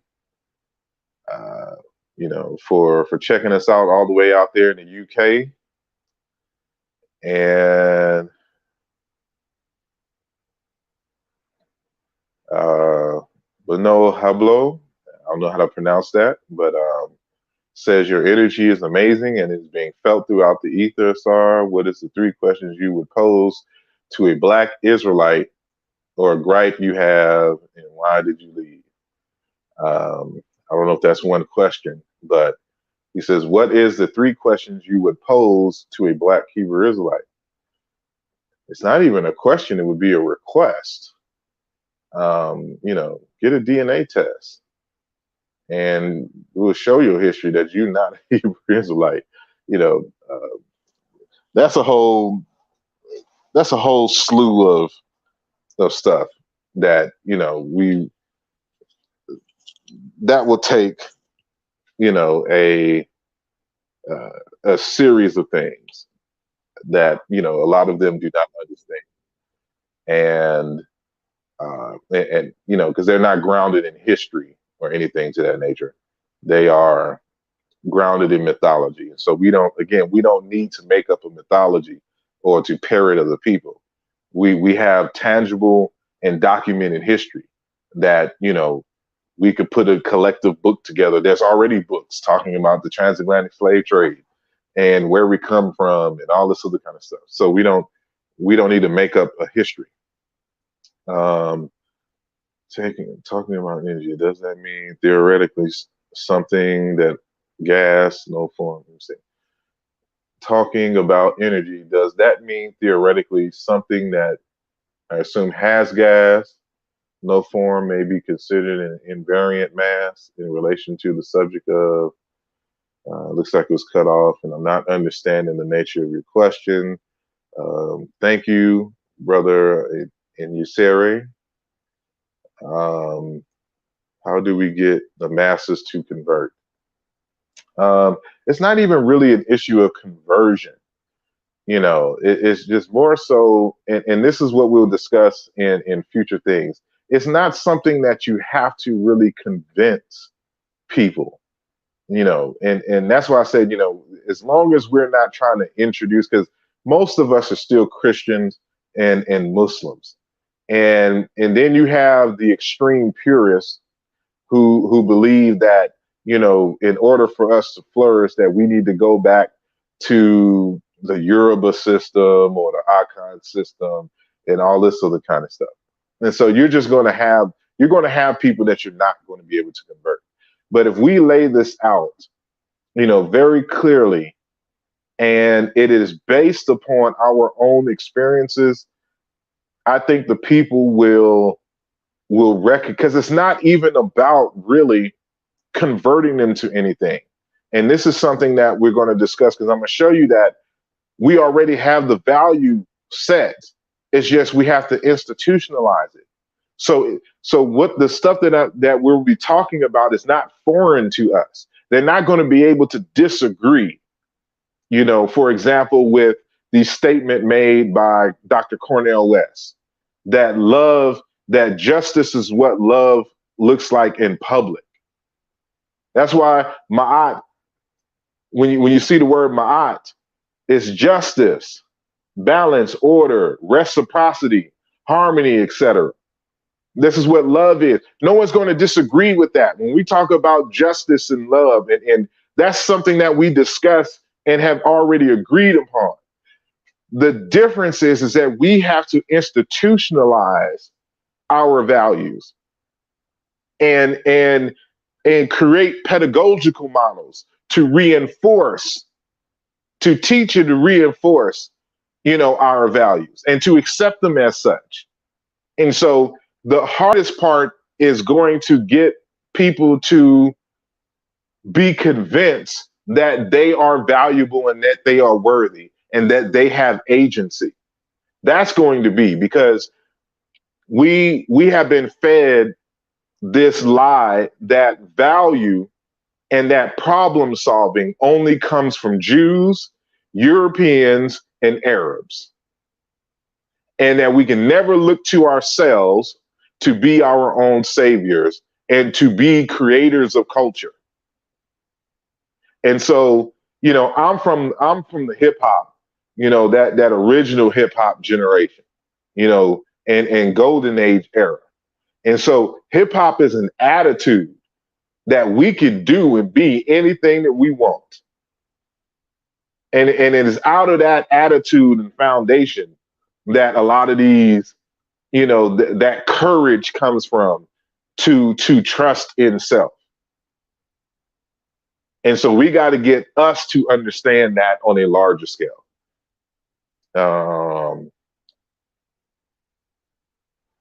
Black Africa Power. Peace to Jermaine Moss. Thank you for joining us. Let me see. Conan Lee, thank you. Yes, Robert, thank you, good brother, for your presentation and time. I appreciate you. Thank you. He says, as an African, Shakara, peace of Shakara out in the UK. As an African from, I'm assuming that's Jamaica, I often advocate beginning with African retentions in Jamaica and evolve from there. What roles does Gullah, Geechee, and other traditions in the U.S. play in the evolution you were advocating? It will, it again, that's why I cited, because I agree with you.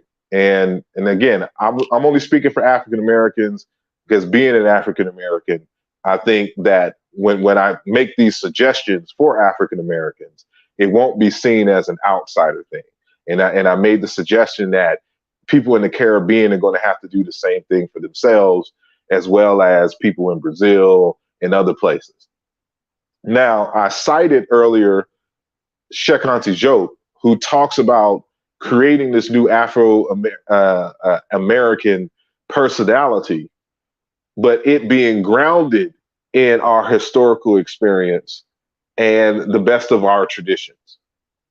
And so that is the idea. So it's not, I'm not looking for the labels. We got to understand that there's labels and then there's the meanings behind the labels.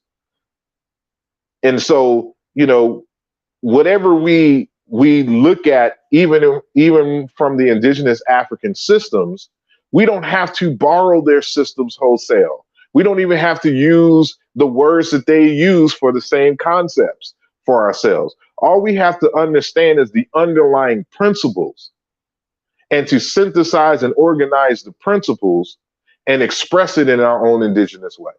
And so, we will be looking into systems, indigenous African systems, the pros and cons of those, even the Christian and Muslim tradition, pros and cons of those, the Gullah system, pros and cons.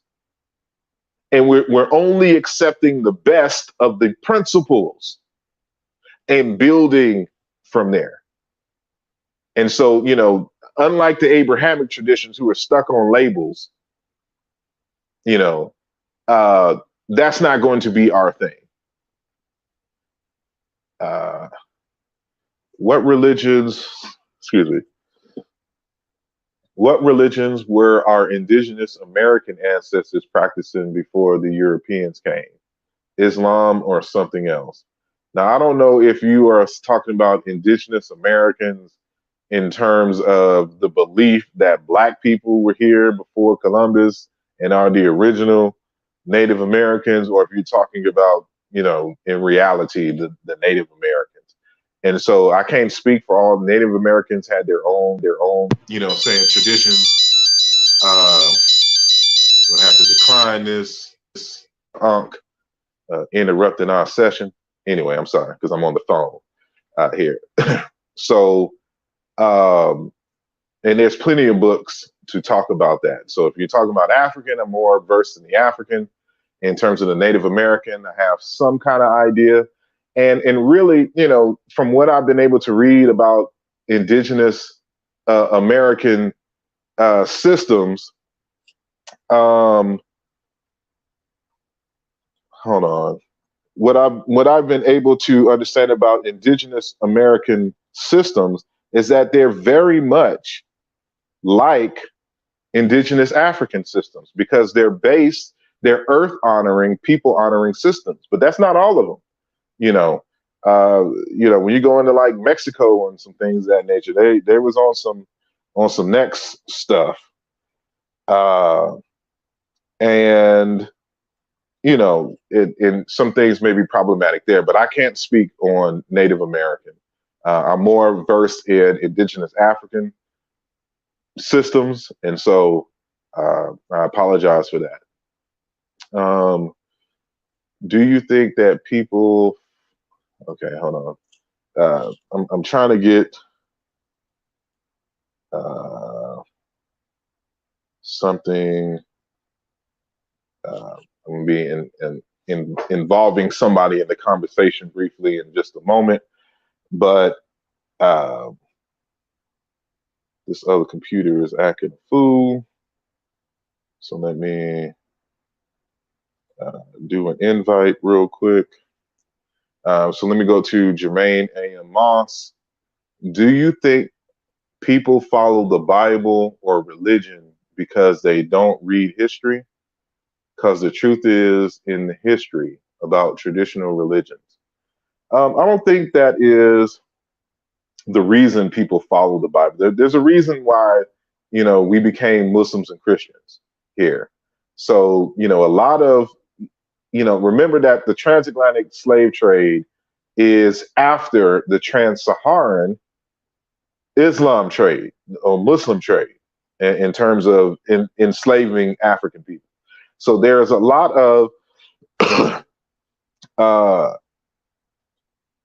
Africans who came here to the United States who were already Muslims. So, like around,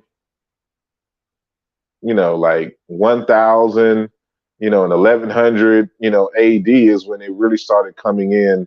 And, we had hundreds of years of an enslavement process due to the Arabs and Arabized Africans, on the continent. So some of them came as Muslims, but they weren't necessarily allowed to practice Islam, fully. So a lot of people were reintroduced into Islam, into Orthodox Islam, and then of course in the case of the Nation of Islam, Islam through Farad Muhammad, who comes from overseas and brought, Islam, and then they, altered it to fit, their circumstances in the 1920s and 30s. And so we have to keep that in mind. And so the only other religions that were really allowed was Christianity. That was the primary religion for the enslaved Africans. And, because we got to remember that they weren't even allowed to be Christians at first, because they didn't think that we were intelligent enough to be Christians and that we were cattle. And so, but then slowly but surely it started being introduced and allowed. But of course we couldn't read, so we couldn't read the Bible, and that has to be, understood. So we became Christians in reading the Bible due to slavery. And so, and this was only what allowed. We weren't allowed to. It's not like parts of Cuba and in Brazil and these other areas where, we were still allowed to practice our indigenous religion. And the people synchronized them in various different contexts in terms of the religious systems there. We weren't allowed to do any of that here in the United States. And so we lost a lot of the systems and the beliefs, even though certain types of practices and certain values were still kept, but all of that went into Christianity.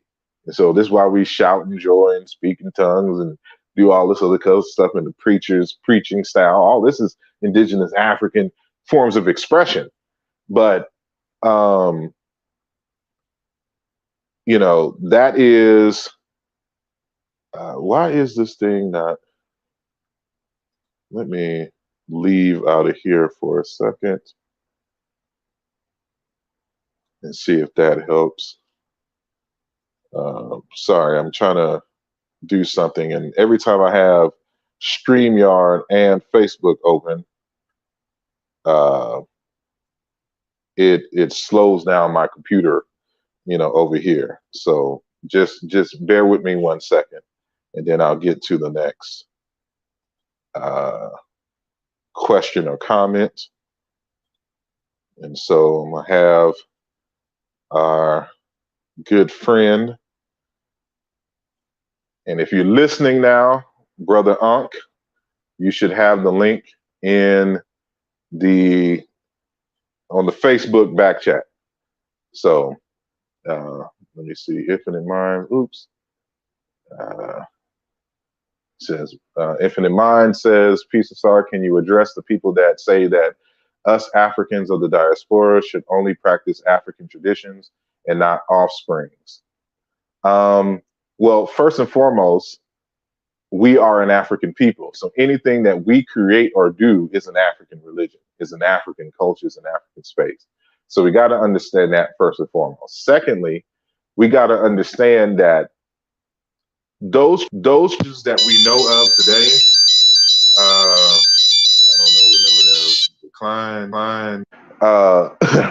those traditions that we know of in the modern sense weren't always in existence. So, for example, when you talk about the Yoruba people weren't always the Yoruba. There was no Ifa tradition, 2,000 years ago in what is now called Nigeria by Yoruba people, because there were no Yoruba people then. What happens is that a group of people, amalgamated in a certain space, one language group or dialect dominated in that area, and then they created a social system and a spiritual system, based off some older traditions, but they created something new because they were a new people. Same thing when it comes to the Baluba people. Same thing when it comes to the isiZulu people. Same thing when it comes to the Collagen people, the Akan, the Ashanti. All of those people were not the same people from 4,000, 5,000, 10,000 years ago. People, for some reason, whether it's war, whether it's escaping droughts, whether it's escaping some other weather-based calamities, people migrate and they become new people in some unsettled land, and or they become a new people by amalgamating with other people. And they'll bring their traditions, and there's some indigenous traditions, and they'll blend those things, and it becomes a new system. So those people who have that mindset don't understand African history and African people at all. And so this is why the emphasis and the stress is on noting that African Americans aren't Yoruba people. We're not Akan people. I don't care if you get initiated into the Orisha system, you will never be a Yoruba person. They will never see you as Yoruba. You're not Yoruba. You're not Benin. You're not Bakongo. No matter how much you learn and be involved in the system, your people is your people. Your ancestors are yours. My ancestors, besides Rosemary Washington and Daphne Washington, and I have other ancestors called Martin Luther King Jr. and Malcolm X and Fannie Lou Hamer and Harriet Tubman and Elijah Muhammad and all of these are my ancestors. And so my tradition has to reflect the history of the people of my known ancestry. I don't know Yoruba people and their ancestors. And so I see you, Brother Unc. I'm going to bring you in. Add to screen. You there? I'm right here, brother. How you doing, man? Good show. I'm doing well. How you doing, good brother? Yeah, you're doing your thing as usual, man. I appreciate your endless, tireless work in the community. You're inspiring. I'm not just saying that to say that, but I just kind of really enjoy what's going on now. It takes me back to the days of Blog Talk, man, when you was cranking hard, right? And everybody underestimated what you was doing. You feel me? And I just latched on. I say, man, that's that shit right there. Excuse my language, right? but this conversation you having is how long ago you wrote the book, The Bacala Tribe of North America? That was like 2008 or 2009. Okay, so since I read that book, right, and studied that work, it kind of sparked this conversation in me.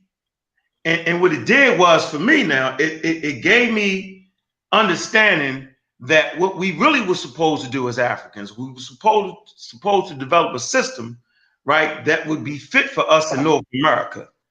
That we had the inalienable right to create a system that would move our ancestry forward. And that's really the conversation. I know it's gonna be hard, but like I always figured out, hell, my thing was I'm going atheist until I figure it out. I'm going straight atheist till I get a program that's gonna be fit for me to pass on to my babies that you want to call spirituality. And so I don't think people really get that. the conversation because it's real heavy. And the reality of the situation is your DNA is your ancestry. So why wouldn't you want a platform that would allow you to give birth to offspring, not just offspring, but valuable offspring? That means you got to have controls over your community, whereas though people ain't just getting shot down at 13, 14, and 15. Man, they get ready to get you the age of reproduction to give rise to valuable offspring. So our culture in North America has failed us in that. So I just think the great minds that we had, hell, you know how long we've been making up religion and making up systems? Forever. That it to be African is to make up your own daggone system. Last time I checked. Exactly. Hey, come on, man. So that's me right there. Like I'm loving this conversation. You're gonna be over their head for a minute, but they gonna catch on. Yeah, it takes a reorientation in terms of being able to think it in a different way. Fair. And so, this is one of the reasons why I dug so hard in the literature and the studies of our people and the languages and things. And when it started to finally make sense, and I started gathering those pieces of evidence that, the indigenous cultures gave us permission to start something new. This is when I knew that it was time. Like, this is what I was put on earth to do, to help guide us in ultimately in African Americans finding value in themselves and creating and beginning that process of creating a structure so that we can save ourselves. And the only way that you're able to do that is if you trust, in your own experiences, in your own minds, and that you can believe that we can create just as well as anybody else in the world can create. And that when you understand what a culture is and what it's supposed to do, culture is here to solve problems. And so you got to acknowledge what your problems are. So you mentioned one in terms of we just lost in Atlanta a rap artist by the name of King Von. That's my man. Another one in Texas, Mo 3. Other people getting shot. Of course, when back in our heyday, Tupac and Biggie was the biggest, we thought something was really going on, but now it's like rappers are just getting shot and killed weekly. Yeah. To be like, something's wrong. There's a breakdown here. They have no process for being able to repair relationships. They don't understand what love is. There's nothing there for them in place that was instilled to them when they were babies. A code of conduct and expectations on how to solve problems without, resorting to violence and to kill one another. And so this is why the stress and emphasis in the part of the conversation that we were having was on this notion of the principle of life and how the expectation is to secure and to help life flourish. And we got to understand and cherish what life is and what that means. That's why for our spiritual system, the principle has to be the human being. That's the foundation. And love has to be at the center. That has to be the connecting glue for us. And so if the expectation, if you're brought up in a social system of love, then you develop human beings. And so, there's going to be another conversation that we're going to have when I talk about white people aren't humans. And based on indigenous African ideas and culture and what it means to be human, because, I have this, let me find it real quick. So the name of the show, primarily, it is Mbongi or Mbongi. And above it, it says Muntu, Ngumuntu, Mbantu, which means a person is human because of other people. And this is a Zulu saying, and it's said variously in various South African, cultures, but it's a statement talking about human beings are born in a human culture.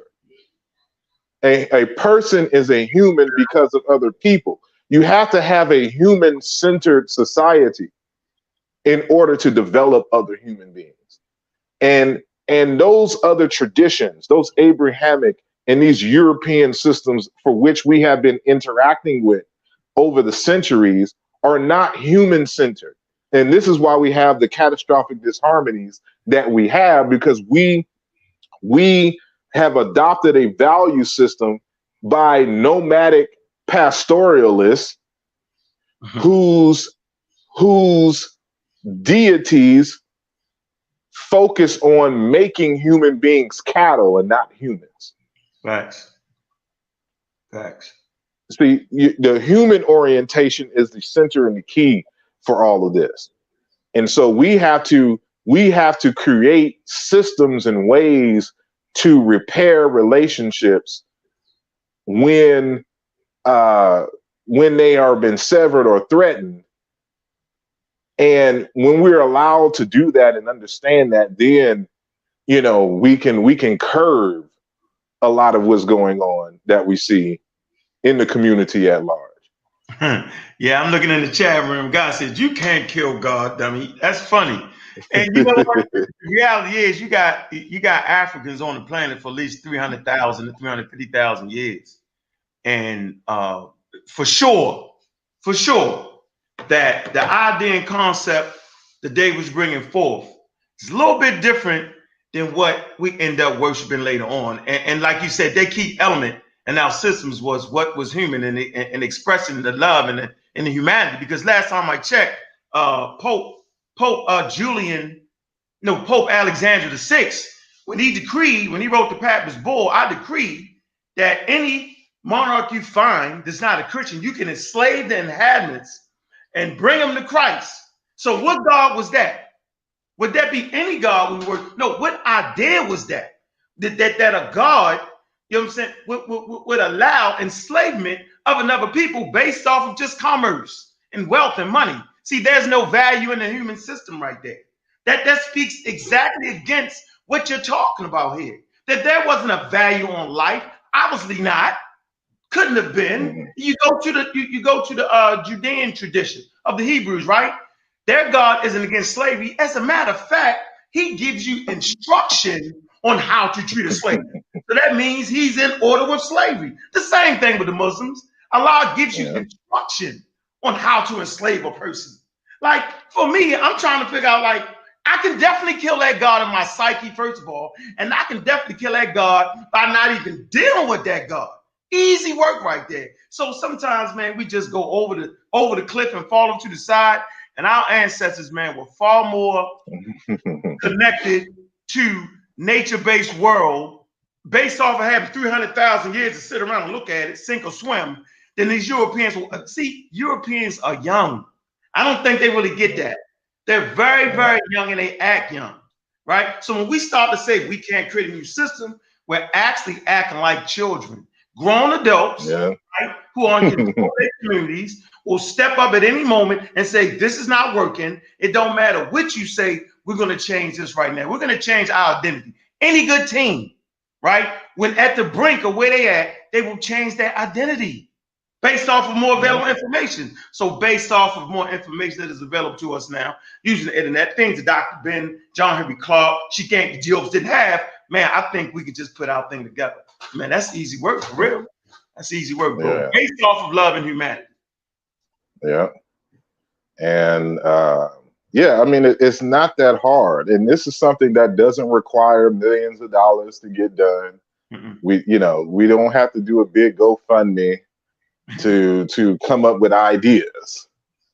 You know, it's you're building from your own internal power, your own internal genius. And I'm not saying that we are better than anybody else, but we sure ain't, lesser than anybody else either. And, what humans have done, humans can do, as the late Marcus Garvey, has stated. And so this is the tradition. And so what we're doing is exercising and building confidence in our people and the ability to to solve our own problems. And so we can make the argument that God gave us a mind.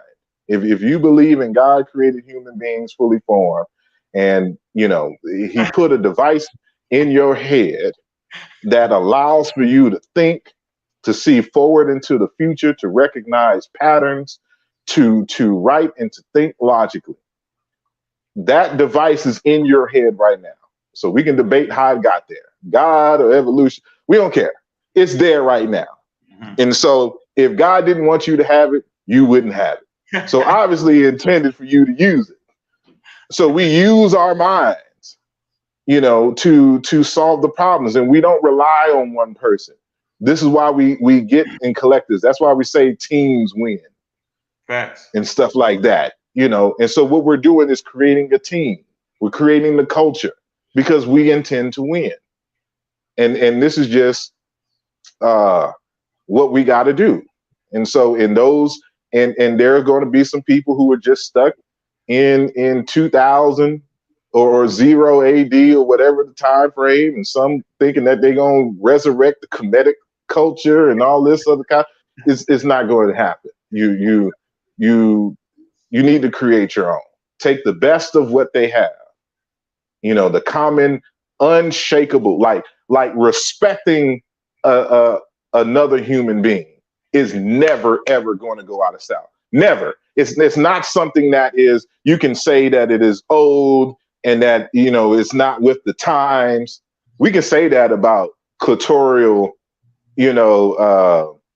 circumcision and stuff like that, and slavery, and putting your women not being able to teach and speak. Like, these are old, outdated ideas and things. So we know that women can do anything that men can do. As a matter of fact, if you suppress half of your society, you won't have the thinking capacity to be able to compete in the modern world with other societies where their men and women are scientists and artists and contributing fully, to the growth and sustainability of their society.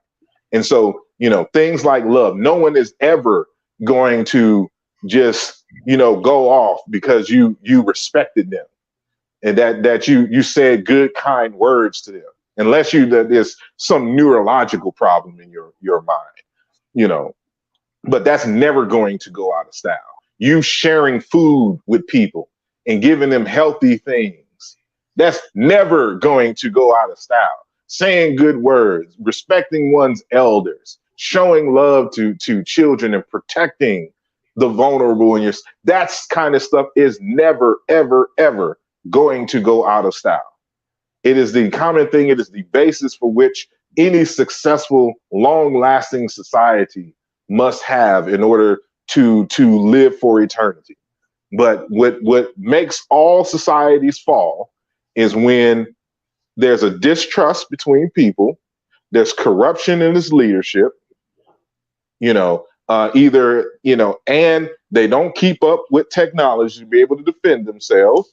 And so African people are especially African Americans, we are the product of such an experience. It is not up for debate. It's not hearsay. We did not develop the weapons necessary. It had nothing to do with we didn't sacrifice the right amount of oxen, and we didn't put enough pennies, in a river somewhere. Like, none of that. We did not have the technology to fight off our enemies. And so this is why the science is a mandate in the religion. But yeah, we can. This is stuff we talk about all the time. All the time. Watch this. It's funny listening to you, right? And we teach biological human evolution, and to tie it all in, the reality situation is the thing that make us Homo sapiens sapien, that had the ability to outdo the Neanderthal, right, and all the other archaic humans, right, was our social structure. The ability to be social, the ability to do all the things you just said, to love one another, to respect our space, to look out for the weaker, right? To forge forward in friendships and keep our words, The whole 9 yards. Like you can see it later on down the line. You can start to see that same thing in religious texts, like don't mess with another person's wife. So some Homo sapiens must have been messing with another man's wife, and it caused a lot of turmoil in the community. We realized that wasn't it. Communication, right? Our communication skills aren't as good as they need to be coming through the transcontinental slave trade, right? Communication was valuable for Homo sapiens sapien to forge relationships that Neanderthal couldn't forge those relationships because they stayed in small pockets, right? We had the ability to deal with another Homo sapiens sapien group 100 miles down the river, right? Forge commonality and social structures, marry into the family, tie the bond, and grow. That's fundamentally the difference. It was our social structure, right, that allowed Homo sapiens sapien to actually, I would say, dominate planet Earth right now. It was social. So the point you're saying is backed up by biological human evolution. There's no debate to that. Absolutely. Matter of fact, as I've discussed in some earlier works, the term Maat, when we're talking about love, for example, well, first Maat is several different words. So that's why it has all those plethora of meanings. But one means to offer. And this concept of Maat in this context, when you compare it to like Wolof and Basai and Chiluba, the cognates for it essentially means open sharing, open-hearted sharing. And it has to deal with the sharing of food. And this is another aspect of what we talk about love. Love has to deal with the ability, with this notion that, your neighbor is an extension of yourself. And that for harmony to reign in this community, we must be able to share food. It's a very primitive thing. Love has to deal with the sharing of food. It has taken on other monikers over time, but the word love has to deal with the sharing of food and this concept of equality, and equity and value in the system. And so this is what separates us from the other groups, other animals on Earth. It started with our ability to share. And because we started sharing food equally, it forced us to find ways to work together harmoniously with each other and to work in teams and community. And when we was able to do that, we started, building tools and what's what I'm trying to say, the distribution of skills, because everybody's now working in harmony with certain jobs, working together to make sure that everyone eats. And when we started doing that, we started doing something that all the other animals were not doing. Sure, the alligator, the lion, the tiger, the bear, the wolf are all top-notch predators. And like the canines, they even work together in terms of the hunt. But they don't share in the way that we do. They don't love and have compassion. They don't create systems. They don't have, of course, the thumb to be able to climb and create tools the way that we were. That's an evolutionary thing. And then, of course, our brain able to record in patterns and stuff that we see, and then, of course, language. So we were able to communicate with each other in a way that other animals can't. But it's really this development of love and the ability to share with one another and build a particular trust with one another that allowed us to grow in terms of communities and to do the kinds of things that we've been able to do, throughout the millennia. Yes. And so that's a fact. That's a fact. You know what's funny? Thing about Homo sapiens sapien. So first of all, nothing that Homo sapiens sapiens do that you can't find in the animal kingdom. But what you can find in the animal kingdom is the total package. So like there's things that certain animals do that Homo sapiens don't do. And there are things that Homo sapiens do, like you just talked about, like the ants. Like the ants work in systems and they colonize the whole damn planet. They do. Yeah. Okay. But it's certain things they don't have the whole package. Homo sapiens possess the whole package. It's not that we got some unique things, because you can search insects and animals and different things and find that same skill set. But the total package is what we got. That package right there is what separates us. The fact of doing it, not the fact that we got the biggest brains. Bigger brain don't mean you smarter. That don't mean that. It don't. You got development of the frontal lobe and all that might not be bigger here and there. That's not even the point. It's the coming together of the total package. And I would say that package came together in Africa. Matter of fact, I know it did, and it's called the Crucible of culture. This package that was developed in Africa, this culture of survivability and being stable, developed in Africa, Pinnacle Point, Bloomblaw's Cave, these things come together as the Crucible of culture. This package was taken around the world, right, as the African colonized planet Earth, as they went through different biological niches, right, and transforming their environment, okay, to forge forward to be who we are. This package was taken straight from Africa. So I'd be damned if I think we, the originators of the culture itself, point blank, the foundation, right, of culture, couldn't just do it again. Like, that's what we do. Look, study Africa. You talk about this all the time. Man, you can't just put Africans in one box. You know what I'm saying? Like, you're crazy to say, this is African spirituality. You'll lose your mind. You feel me? Like you got religions that wasn't like, okay, I like the point you made. They're African systems that don't have a God.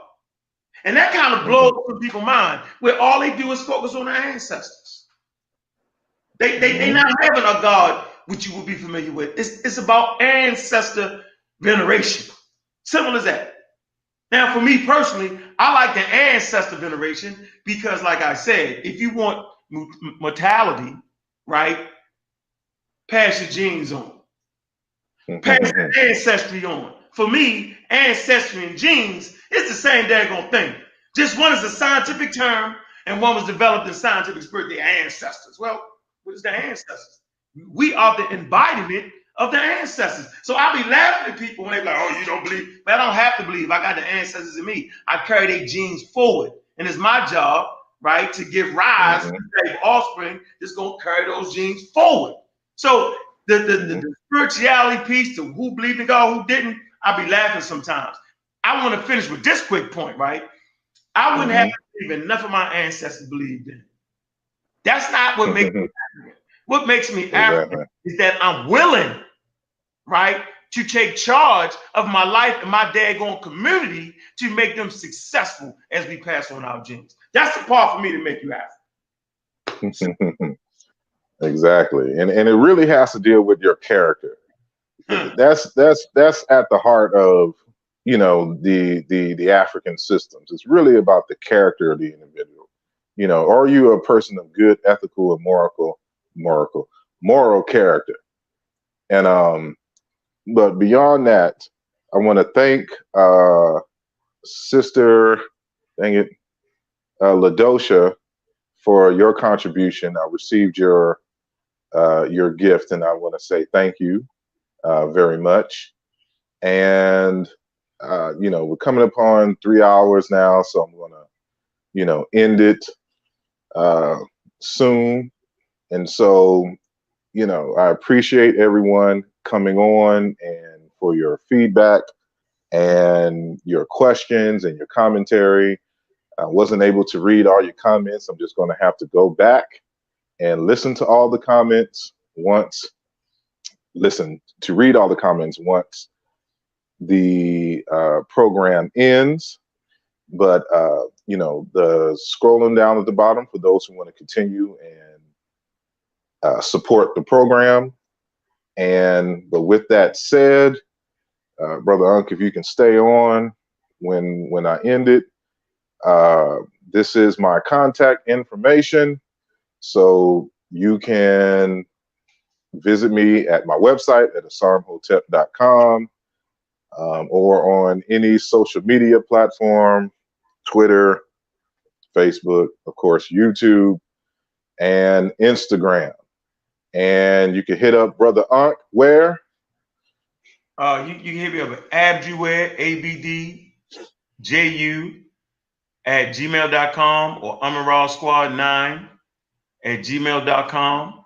You can support the Abju store. And, catch me on Fridays and Saturdays on the Real Black Atheists on Fire and at the Pseudo Killers. Already. So with that said, I appreciate everyone. I will see y'all on tomorrow at 8 p.m. So we have the discussion on Maat and Kalunga. And with that said, y'all have a blessed night, and I'll see y'all tomorrow. Peace.